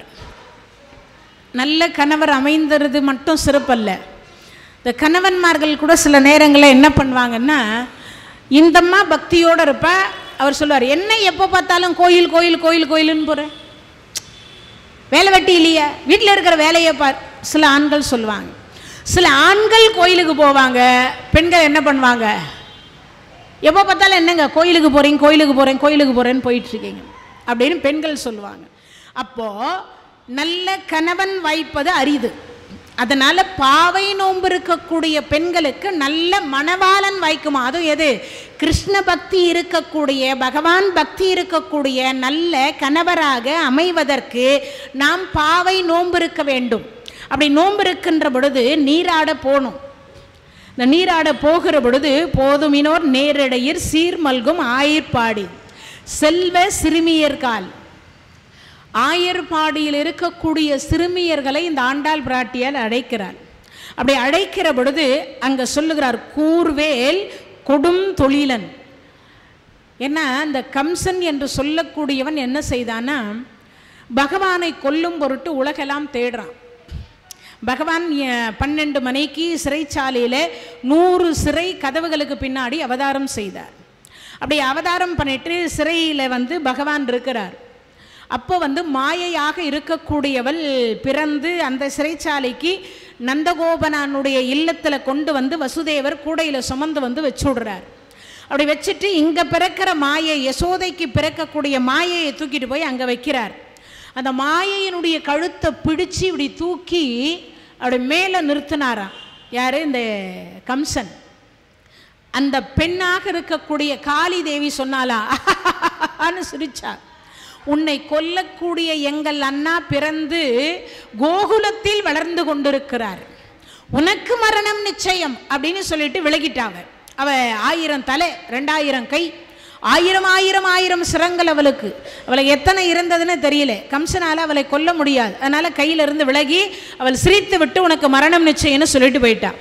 இதனால் பயந்து போயிருக்கானா யாரு? கம்சன். அவன் எங்கு வந்து இந்த இறைவனை கொன்று விடுவாரோன்னு கொடுந்தொழிலன். அது மட்டும் இல்லை, மிருகங்கள் என்று சொல்லக்கூடிய அந்த ஆயர்பாடியில் சுற்றி வந்து நிறைய வந்து மிருகங்கள் இருக்குமா. அப்படி மிருகங்கள் எல்லாம் இருக்கின்ற பொழுது அந்த மிருகத்தை வேட்டையாடுவதற்காக நந்தகோபன் என்று சொல்லக்கூடிய அவருடைய அரண்மனையில் எப்பொழுதும் வேல் என்று சொல்லக்கூடிய வேலாயுதம் இருக்குமா. அதை தான் இங்கே நினைவுபடுத்தி சொல்றார். கூர்வேல் கொடுந்தொழிலன் நந்தகோபன் குமரன். கொடுந்தொழில்னா இந்த வேட்டையாடுவது, மிருகத்தை வேட்டையாடுவதுன்னு ஒரு அர்த்தம். தன்னை சுற்றி இருக்கக்கூடிய பிள்ளைகள், அதாவது பார்த்தீங்கன்னா தன்னுடைய அரண்மனைக்கு உட்பட்ட ஆணோ பெண்ணோ, அந்த அரண்மனையில் இருக்கக்கூடிய, அந்த அரண்மனையை சுற்றி இருக்கக்கூடிய ஆயர்பாடியில் இருக்கக்கூடிய தன்னை சார்ந்தவர்களை காப்பாற்றுவதற்காக, அரசன் தானே காப்பாற்றணும். அதனால கொடும் தொழில், அந்த வேட்டையாடக்கூடிய ஒரு கொடும் தொழிலை செய்யக்கூடியவனுடைய குமரன் நந்தகோபனுடைய மகன் யாரு? பகவான் எம்பெருமான் கிருஷ்ணர். குமரன் ஏறார்ந்த கண்ணி யசோதை இளஞ்சிங்கம். பாருங்க, இந்த யசோதை வந்து எப்பொழுதும் பாராட்டிகிட்டே இருப்பாளாம், சீராட்டிகிட்டே இருப்பாளாம். யார? இந்த பகவானை. கண்ணனை வந்து பாராட்டிகிட்டே இருப்பாள், சீராட்டி கொண்டே இருப்பாள். இந்த கோபிஸ்ரீகள் எல்லார் வீடுகளிலும் வெண்ணெய் திருடிட்டு அங்கே வந்து யசோதை இடத்துல சொல்லுவாங்களாம். பகவான் வயிற்றை அப்படி ஒட்டி கொண்டு பகவான் சொல்லுவாராம், அம்மா பசிக்குதும் பாரான், அம்மா பசிக்குதும் பாரான். அப்படி சொல்லுகிற பொழுது அப்போ இந்த பெண்கள் சொன்னாங்களே, அவர்கள் வீட்டில் இருக்கக்கூடிய வெண்ணெயெல்லாம் நீ சாப்பிட்டேன்னு. அம்மா அவங்கெல்லாம் பொய் சொல்கிறாங்க. அங்கே நான் வெண்ணெய் சாப்பிட்டு இருந்தா உங்ககிட்ட வந்து பசி எடுக்குதுன்னு நான் உங்ககிட்ட கேட்டிருப்பேனா? கேட்டிருக்க மாட்டேன் இல்லையா? அதனால் பசிக்குதுன்னு அந்த ஒரு குடல் ஒட்டி அப்படி வைத்த உள்ள இழுத்து மூச்சு பிடிச்சி சொல்லுவாராம், எனக்கு பசிக்குதுமா சீக்கிரம் கொடுங்கன்னு. அப்போ அந்த யசோதை சொல்லுவாளாம், நீங்களும் பிள்ளைகளை பெற்றவர்கள் தானே, அடுத்த வீட்டு பிள்ளை மேலே இப்படி குறை சொல்லலாமா அப்படின்னு சொல்லிட்டு வாடா கண்ணேன்னு சொல்லி என்ன பண்ணுவாளாம், அவனை உச்சி வந்து முத்தமிட்டு மீண்டும் அவனுக்கு உணவு கொடுப்பாளாம். அப்படிப்பட்ட இளம் சிங்கம் அங்கே சொல்லுகிற பொழுது சொல்றார், ஏறார்ந்த கண்ணி யசோதை இளஞ்சிங்கம். அப்படின்னா என்ன அர்த்தம்? சின்ன வயசுல இருந்து என்ன இந்த உரலில் கட்டி போட்டும்போது கூட அந்த உரலையே இழுத்துட்டு வந்தாராம், உரலையே இழுத்துட்டு வந்தார். யாரு? பகவான். அப்படிப்பட்ட இளம் சிங்கம். அதனால தான் இங்கே சிங்கம் என்று சொல்லக்கூடிய வார்த்தையை ஆண்டாள் பிராட்டியார் சேர்த்துருக்கார். கார்மேனி செங்கன் கதிர்மதியும் போல் முகத்தான். இந்த மேகம் இருக்கு பாருங்க, கார்மேனி, கார் மேகம்னு சொல்லுவாங்க. இந்த மேகங்கள் வந்து கருப்பாக இருக்கும். பகவான் எப்படி இருக்காரா? கண்ணங்கரேன்னு இருக்கார். பகவான் எப்படி இருக்காரா? கருப்பாக இருக்கிறாரா. அதனால கார்மேனி செங்கன். அவருடைய கண் வந்து பார்த்தீங்கன்னா கண் வந்து செங்கண்ணாக இருக்கும். ஏன்? இதே மாணிக்கவாசக பெருமான் கூட 17வது பாடலில் சொல்வார், செங்கன் பால் திசைமுகன் பால் தேவர்கள் பால்பார், செங்கணவன் பால் அப்படின்னு இருக்கும். அதில் செங்கன் பால் அப்படின்னு வரும் அந்த பாடலில். அதில் சொல்லுகிற பொழுது இங்கே முதல் பாடல்லையே போட்டார், செங்கன் கதிர்மதியம். பகவானுக்கு கண் எப்பயும் சிவந்திருக்குமா. ஏன்? பார்க்கடல்ல பைய துயில்கின்றவர். நீங்கள் எல்லாம் நிறைய நீச்சல் விளையாட்டு விளையாடினீங்கன்னா உங்கள் கண் எப்படி இருக்கும்? சிகப்பாக இருக்கும். தண்ணியிலேயே இருந்தால் அந்த கண் வந்து சிகப்பாக இருக்கும். ஏதேனும் நமக்கு ஒரு தூசு விழுந்தால் நம்ம கண் எப்படி இருக்கும்? சிகப்பாக இருக்கும். கண்ணை கசக்கி சிகப்பாயிடும். அது மாதிரி இந்த பகவானுடைய கண் எப்படி இருக்குமா? பார்க்கடல்ல எப்பொழுதும் நீரிலேயே படுத்து கொண்டிருக்கக்கூடிய பெருமான் இல்லையா, தண்ணியிலேயே இருக்கின்ற காரணத்தினால அவருடைய கண்கள் வந்து சிவந்து காணப்படுகிறார். அதனால தான் செங்கன் கதிர்மதியம். இந்த கதிர்மதியம் அப்படின்னா, கதிர்னா சூரிய பகவான்னு அர்த்தம். மதியம் அப்படின்னா மத்தியானம் 12 மணிக்கு எப்படி இருக்கும்? உச்சி வெயில் சொல்லுவோம் இல்லையா, அந்த உச்சி வெயில் எப்படி இருக்குமா? சுல்லுன்னு இருக்கும், பிரகாசமாக இருக்கும். மத்தியானம் 12 மணிக்கு சூரிய பகவான் எவ்வளவு பிரகாசமாக இருப்பார். நல்ல இப்போவும் சொல்லுவாங்க, உச்சி வெயிலில் வெளியில் போகாதேம்பாங்க.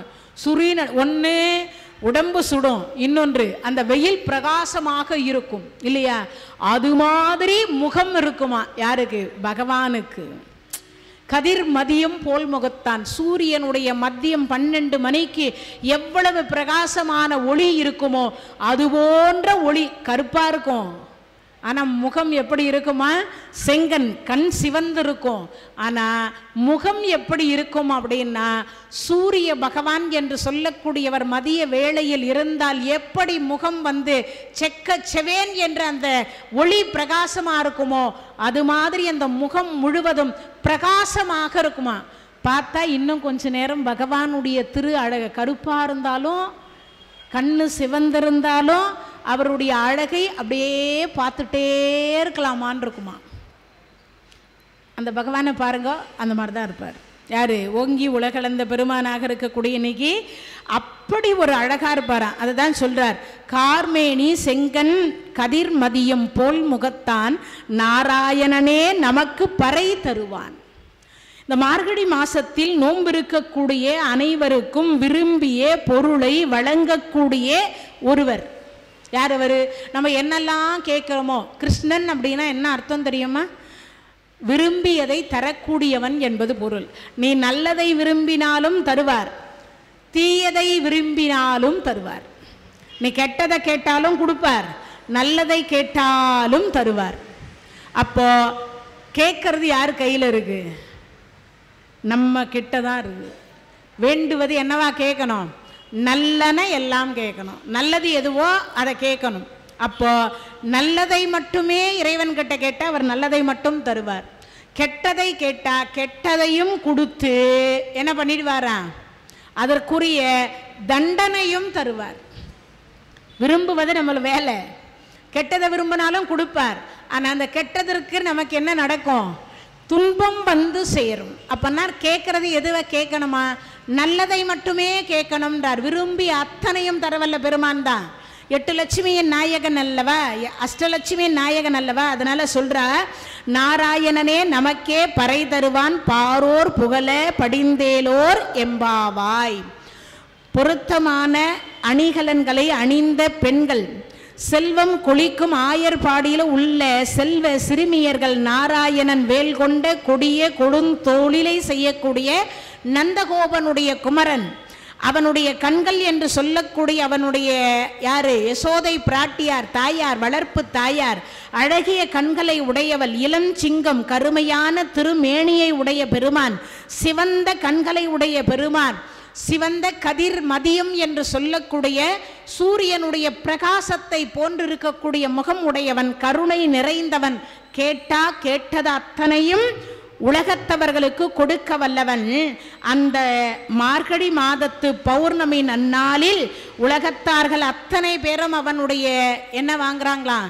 என்ன கேட்குறோமோ அதெல்லாம் கொடுப்பதற்கு அவன் தயாராயிருந்தாலும், இந்த மாதங்களில் மார்கழியாக நான் இருக்கின்றேன்னு சொன்னதனால இந்த மார்கழி மாசத்தில் நாமும் போய் நீராடி அந்த இறைவனிடத்தில் கேட்ட விரும்பிய அத்தனையும் பெறலாம் அப்படின்னு சொல்லி முதல் பாடல்ல முடிக்கின்றான். இரண்டாவது பாடல், வையத்து வாழ்வீர்கால் நாமும் நம் பாவைக்கு செய்யும் கிரிசைகள் கேளீரோ.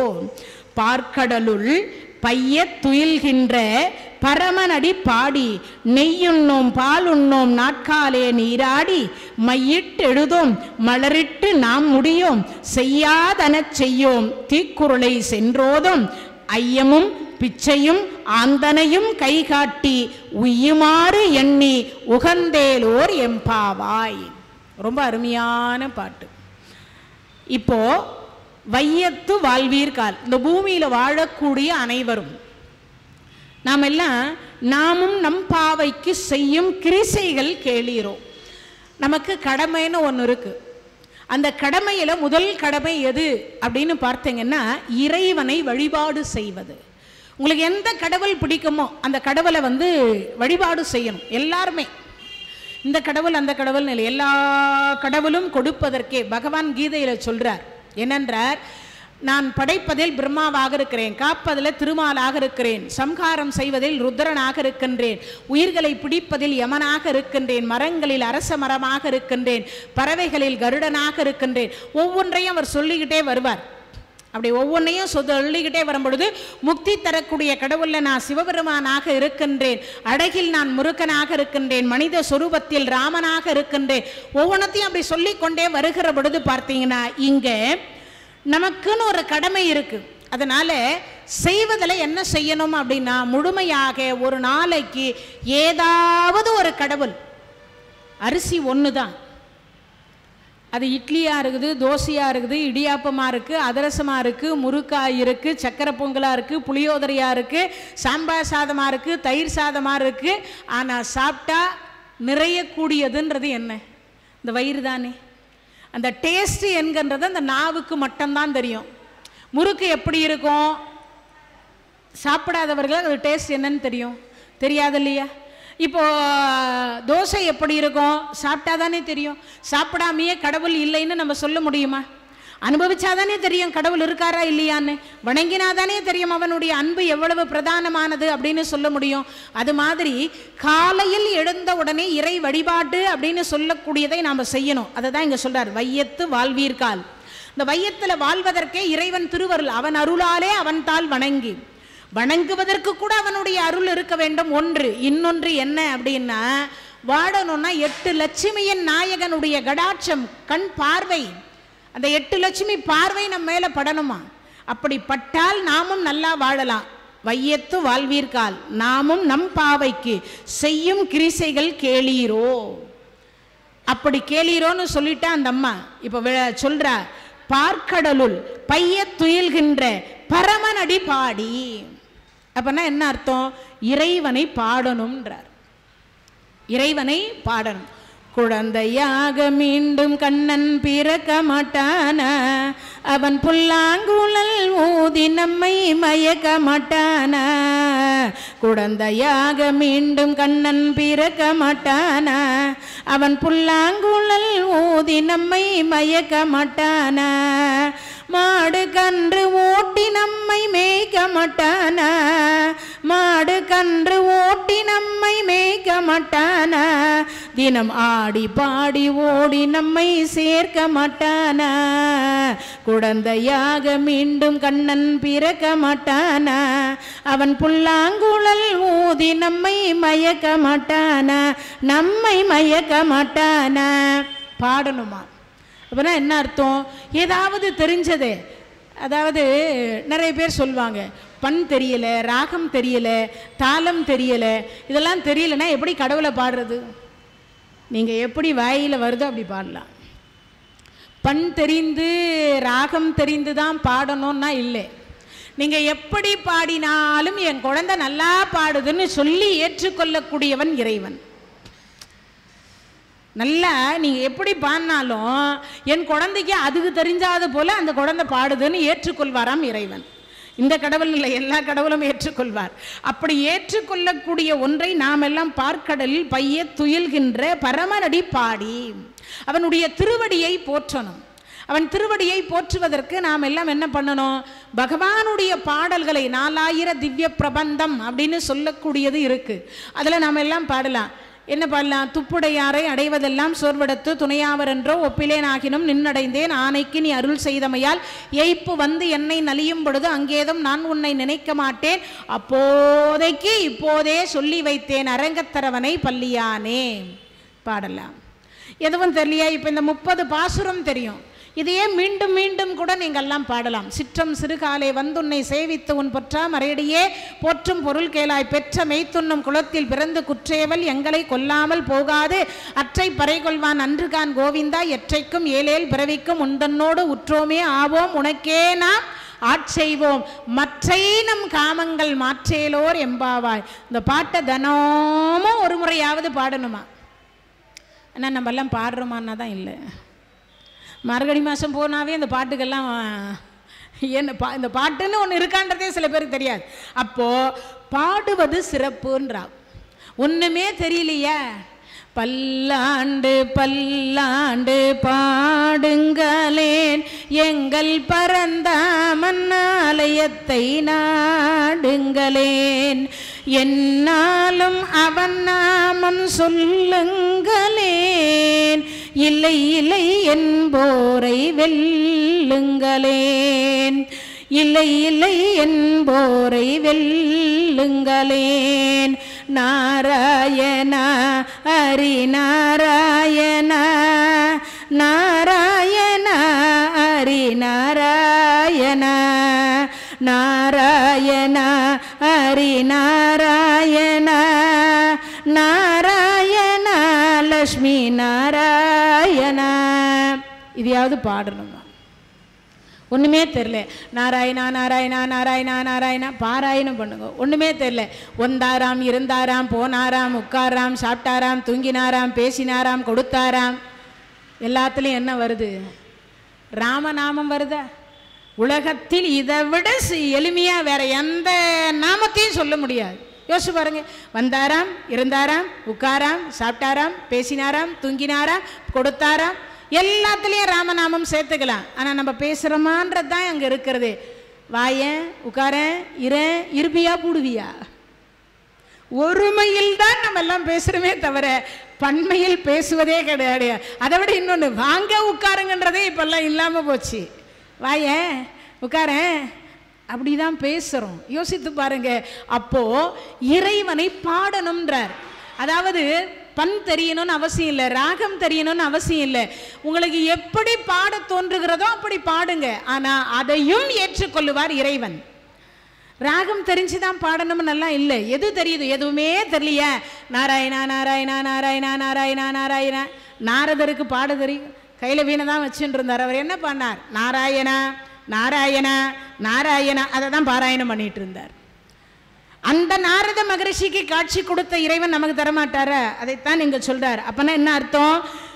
பைய துயில்கின்ற பரமனடி பாடி நெய்யுண்ணோம் பாலுண்ணோம் நாட்காலே நீராடி. ரொம்ப அருமையானது. இந்த மார்கழி மாதம் 30 நாளும் பாவை நோன்பு இருக்கக்கூடிய பெண்கள் நெய் உண்ண மாட்டாங்க. ஏன்? நெய் சாப்பிட்டா உடம்பு குளிர்ச்சி ஆகும். மார்கழி மாதம் ஏற்கனவே குளிர்ச்சி, அதனாலன்றது அர்த்தம் இல்லை. அவள் சொல்கிற அர்த்தம் வேறு அர்த்தம். என்ன சொல்கிறா? நம்ம செய்யக்கூடியது என்ன அப்படின்னா, நெய் அதிகமாக உண்டு உண்டு நமக்கு என்ன வரும்னா தூக்கம் வரும். என்ன வரும்? தூக்கம் வரும். விவேக சிந்தாமணி அப்படின்னு சொல்லக்கூடியதில் ஒரு பாடலில் சொல்லப்படுகிறது, நீரில்லாத நெற்றி பால், நெய் இல்லாத உண்டி பால், ஆறில்லாத ஊர் பால். தினமும் ஒரு டீஸ்பூன் நெய் போட்டு தான் சாப்பிடணும். அந்த காலத்திலெல்லாம் பருப்பு கொஞ்சம் வைப்பா, கொஞ்சம் நெய் வைப்பா. இப்பெல்லாம் எல்லா ஃபங்க்ஷனுக்கும் முதல் சாப்பாடு எதுவாக இருக்குது? 2 கால் 4 கால் 8 கால் 10 கால் நடக்கிறது, நீந்துறது, பறக்கிறது, ஒன்றையும் விட்டு வைக்கிறதில்ல. ஆமாம் மச்சான், இந்த சாம்பார் சாதம் சாப்பிட்றதுக்காக நாங்கள் அவ்வளோ தொலைவில் இருந்து வந்தோம் அப்படின்றா. உண்டா இல்லையா? இப்போ இல்லை, எதுக்கெடுத்தாலும் அந்த சாப்பாடை தான் கேட்குறா. ஆனால் இங்கே சொல்லுகிற பொழுது ஆண்டாள் சொல்கிறா, நெய் உண்ணோம். இந்த மார்கழி மாதம் 30 நாள் சாப்பிட மாட்டேன், ஆனால் மற்ற நாட்களில் நெய் உண்ணோம்ன்றா. இந்த மார்கழி மாதம் எடுத்துக்க மாட்டோம். ஏன் எடுத்துக்க மாட்டோம்? நெய்யை அதிகமாக உண்டோமே ஆனால் உடம்பு குளிர்ச்சியாக இருக்கும். அந்த குளிர்ச்சியினால் எனக்கு உறக்கம் வந்துவிடும். அந்த உறக்கத்தினால் நான் விடியற் காலை பொழுது எழுந்து வந்து அந்த பரமனுடைய திருவடியை பாட முடியாதுன்னு சொல்கிறா. அதுக்குனால இன்னொன்று சொல்கிறா, நெய் உண்ணோம் பால் உண்ணோம். பால் சாப்பிட்டாலும் அதே தான், தூங்குறதுக்கு முன்னாடி பால் சாப்பிட்டு தூங்குங்கன்னு சொல்லுவாள்ல. அப்போ நான் என்ன அர்த்தம்? நல்லா தூக்கம் வரும்ன்றதுக்காக தான் சொல்கிறா. தூங்கிட்டா என்ன பண்ண முடியாது? விடியற் காலை பொழுது பிரம்ம முகூர்த்தத்தில் நம்மால் எழுந்திருக்க முடியாது என்கின்ற காரணத்திற்காக. ஏன்னா 33 தேவர்களோடு சேர்த்து நாமும் இறைவனுடைய திருவடியை பாடுவதற்கு உரிய ஒரு மாதமாக இந்த மாதம் வந்து கருதப்படுகிறது. அதனால பால் வேண்டாம், நெய்யும் வேண்டாம், நாட்காலே நீராடி மையிட்டு எழுதோம். பெண்கள் வந்து இந்த மார்கழி மாதம் 30 நாளில் ஆயர்பாடி பெண்களாக இருக்கக்கூடியவர்கள், இந்த பாவை நோன்பு இருக்கக்கூடிய பெண்கள் கண்ணில் மை வைக்க மாட்டாலாம். சில பெண்கள் இப்பவும் வைக்க மாட்டா. ஏன் தெரியுமா? கணவன் கருத்து போவானேன். கண் அவன் கணவன், கல்யாணம் ஆயிடுச்சா மை வைக்கக்கூடாதான். ஏன்னு கேட்டாங்க. என் கணவன் என் கண்ணுக்குள்ள இருக்கின்றார், நான் மை எழுதுனா என் கணவன் கருத்து போயிடுவார்னு மை வைக்க மாட்டாங்களாம். அதை இங்க சொல்ற. இன்னொரு அர்த்தம் இதுல இருக்கு. என்ன அர்த்தம் தெரியுமா? உணர்ச்சிகளை தூண்டக்கூடியது நெய்யும் பாலும். அப்போ அந்த உணர்வுகளை கட்டுப்படுத்த வேண்டும், ஐம்புலன்களை அடக்கணும். அந்த அடக்குவதற்கு இந்த பாலும் வேண்டாம் நெய்யும் வேண்டான்ட்டா. அடுத்து சொல்றா மையிட்டு எழுதும். இப்போ கோயிலுக்கு வரோம், பகவானை பாடிக்கொண்டு வரோம், வீதிகளில் பஜனை பாடிக்கொண்டு வரோம். அப்படி வருகிற பொழுது மையை இட்டு இருந்தால் அந்த வரக்கூடிய எதிரில் வரக்கூடிய ஆணுங்கள் என்ன சொல்லுவாங்களா, இந்த பெண் ரொம்ப அழகா இருக்கா அப்படின்னு சொல்லிட்டா அவங்க இந்த பெண்கள் செய்யறாங்க பாருங்க, அந்த பக்தியினுடைய ஒழுக்கம் கெட்டு போயிடும். இன்னைக்கு அப்படியா இருக்கு. லூஸ் ஏர். கோயிலுக்கு வரும்பொழுது கூட பெண்கள் பின்னிட்டு வராங்களா? இல்லை. 90 வயசு கிழவி கூட நம்ம சென்னையில் எப்படி இருக்கு, லூஸ் ஏர்ல தான் வருது. ஆமா, எல்லாம் ஃப்ரீ ஏர் லூஸ் ஏர்னு விட்டுறா. கூந்தல் அலைவது போல குடும்பம் அலையும். எல்லாம் பாரதம் படிக்கணும், பாரதத்தை கேட்கணும். அன்று இருந்த ஒரே ஒரு திரௌபதி விரித்ததற்கே 1 கோடி பேர் இறந்து போயிட்டான். இன்னைக்கு நாமெல்லாம் அந்த மாதிரி இருந்தா எப்படி இருக்கும்னு யோசிவாகணும். அதைத்தான் இங்க சொல்ற, மையிட்டு எழுதும் மலரிட்டு நாம் முடியும். தலையில பூ வைக்க மாட்டா, மை இட்டுக்க மாட்டா. ஏன்? அடுத்த ஆடவர்கள் என்று சொல்லக்கூடியவர்கள் இந்த பெண்கள், வயசு பெண்கள், பாவை நோன்பு இருக்கிறாங்க, நல்ல கணவன் வாய்க்கணும். இப்ப இறைவனை பாடிக்கொண்டிருக்கின்ற பொழுது மையை இட்டுக்கிட்டு நிறைய தலை நிறைய பூ வச்சு அந்த பெண்ணை பார்க்கிற பொழுது எல்லாருக்கும் என்ன தோணும், எவ்வளவு அழகா இருக்கால இந்த பெண்ணு.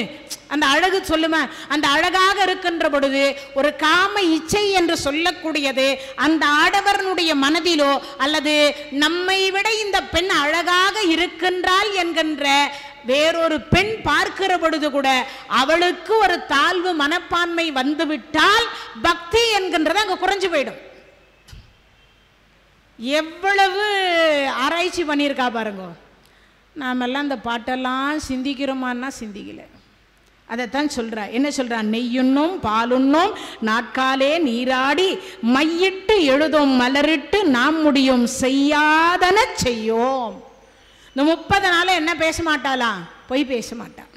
30 நாளும் திருடக்கூடாது, பொய் சொல்லக்கூடாது, ஏமாற்றக்கூடாது, அடுத்தவர்களை எள்ளி நகையாடக்கூடாது, சாப்பிட்டுட்டு தூங்கக்கூடாது, இதெல்லாம் செய்ய மாட்டோம். அப்ப செய்யாதன செய்யும். எதையும் நாங்க செய்யக்கூடாத செயலெல்லாம். அப்பனா என்ன அர்த்தம், பஞ்சமா பாதக செயலை செய்ய மாட்டோம். பஞ்சமா பாதகம் என்பது பொய் சொல்லக்கூடாதுன்றது அர்த்தம். அப்பனா என்ன அர்த்தம், இந்த மாதம் முழுவதுமே பக்திக்கு உரிய ஒரு மாதம். பக்தி செய்தால் முக்தி அடைவது திண்ணம். பக்தி செய்தா எந்த மாசத்துல, இந்த மார்கழி மாசம் 30 நாளும் பக்தி செய்தா முக்தி கிடைச்சிருமா. இறைவன் நம்ம என்னென்ன கேட்கிறோமோ அது அத்தனையும் தந்து இறுதி காலத்தில் கொடுக்கக்கூடிய முக்தியையும் தருவார் அப்படின்னு சொல்லக்கூடிய ஒரு மாதம். செய்யாதன செய்யோம் தீக்குறளை சென்றோதும். கொஞ்ச நேரத்துக்கு முன்னாடியே சொன்னேன், யாவர்க்குமாம் இறைவனுக்கு ஒரு பச்சிலை, யாவர்க்குமாம் பேக எது, யாவர்க்குமாம் பசுவிற்கு ஒரு வாயுரை, யாவர்க்குமாம் உண்ணும் போது ஒரு கைப்பிடி, யாவர்க்குமாம் பேசுகிற பொழுது இன்னுரை தானே. பேசுற வார்த்தையாவது நல்ல வார்த்தையா பேசணும். ஆனா நாமெல்லாம் அப்படி பேசுறோமா? நிச்சயமா இல்லை. என்ன பேசுறோம், குழந்தைய தட்டி எழுப்புகிற பொழுது கூட ஏ சனினே எழுந்துரு, ஏ மூதேவி இன்னுமா தூங்குற, அப்படி எழுப்புறமா இல்லையா? சீக்கிரம் வந்து சாமி கும்பிடு. சாமி கும்பிடும் போது ஒரு கையில மணி ஆட்டிட்டு இருப்பா, ஒரு கையில தீபாராதனை தட்டு இருக்கும். அப்பயும் ஏ மூதேவி சீக்கிரம் வாம்பா. அப்ப அங்க வர்றது மூதேவி வருமா, நம்ம பெத்த குழந்தை வருமானு யோசிக்கணும். அப்பனா என்ன அர்த்தம், தீய வார்த்தைகளை இந்த நேரங்களில், இந்த மார்கழி மற்ற நாளெல்லாம் பேசினா கூட பரவாயில்லேன்றா, இந்த 30 நாளாவது பேசாம இருங்கோன்றா ஆண்டாள் சொல்றா. அதுக்காக 30 நாள் விட்டுட்டு அடுத்த நாளெல்லாம் மொத்தமா பொய்யே பேசுவோம், நல்லா சத்தியப்பிரமாணம் பண்ணிக்க கூடாது. என்ன பண்ணணும், முடிஞ்ச வரைக்கும் அதையே ஃபாலோ பண்ணிக்கணும். இது சொல்வாங்க இல்லையா, 1 மாதம் கடைபிடித்து விட்டால் அடுத்து நமக்கு வர்றதெல்லாம் சரியாக வந்துவிடும். அதனால இங்க சொல்ற தீக்குறளை சென்றோதும், வேற எதையும் சிந்திக்க மாட்டோம். வாயால பகவானுடைய நாமத்தை தவிர வேற எந்த நாமத்தையும் சொல்ல மாட்டோம். ஐயமும் பிச்சையும் ஆந்தனையும் கை காட்டி. அப்படின்னா என்ன அர்த்தம், வருகிறவர்களுக்கு தான தர்மத்தை கொடுக்கணும். இந்த தானத்துக்கும் தர்மத்துக்குமே நமக்கெல்லாம் நிறைய பேருக்கு வித்தியாசம் தெரிந்து கொள்ளணும். இதனுடைய ஐயமும் பிச்சையும் ஆந்தனையும் கை காட்டி உய்யுமாறு எண்ணி உகந்தேலோர் எம்பாவாய். அப்பனா என்ன அர்த்தம், முடிஞ்ச வரைக்கும் தான தர்மங்களை எல்லாம் செய்து இந்த மார்கழி மாசத்தில் செய்யக்கூடிய தான தர்மத்திற்கு அதிகமான என்ன கிடைக்குமா, புண்ணியம் கிடைக்குமா. அதிகமான புண்ணியம் கிடைக்குமா. அப்படி ஒரு புண்ணியத்தை நாம் அனைவரும் பெற வேண்டும் என்று சொல்லி ஆண்டாள் இந்த 2வது பாடலை நிறைவு செய்கின்றார். நாமும் இந்த 2வது பாடலோடு நிறைவு செய்து நாளை அதே மாதிரி 7 மணிக்கு இதனுடைய தொடர்ச்சி திருவெம்பாவையும் திருப்பாவையும் தொடரும் என்பதை கூறிக்கொண்டு இவ்வளவு நேரம் இந்த நிகழ்ச்சியை கேட்டுக்கொண்டிருந்த அனைத்து அடியார் பெருமக்களுக்கும் எல்லாம் வல்ல இறைவன் நோயற்ற வாழ்வும் குறைவற்ற செல்வத்தை தர வேண்டும் என்று சொல்லி கூறிக்கொண்டு மீண்டும் நாளை மாலை சந்திப்போம் என்று கூறி விடைபெறுகின்றேன். நன்றி, வணக்கம். தென்னாடுடைய சிவனே போற்றி, எந்நாட்டவர்க்கும் இறைவ போற்றி, வெற்றிவேல் முருகனுக்கு அரோகரா. நன்றி, வணக்கம். இந்த தகவல் உங்களுக்கு பிடிச்சிருந்தா லைக் பண்ணுங்க, உங்க ஃப்ரெண்ட்ஸுக்கு ஷேர் பண்ணுங்க, மறக்காம எங்க சேனலுக்கு சப்ஸ்கிரைப் பண்ணுங்க.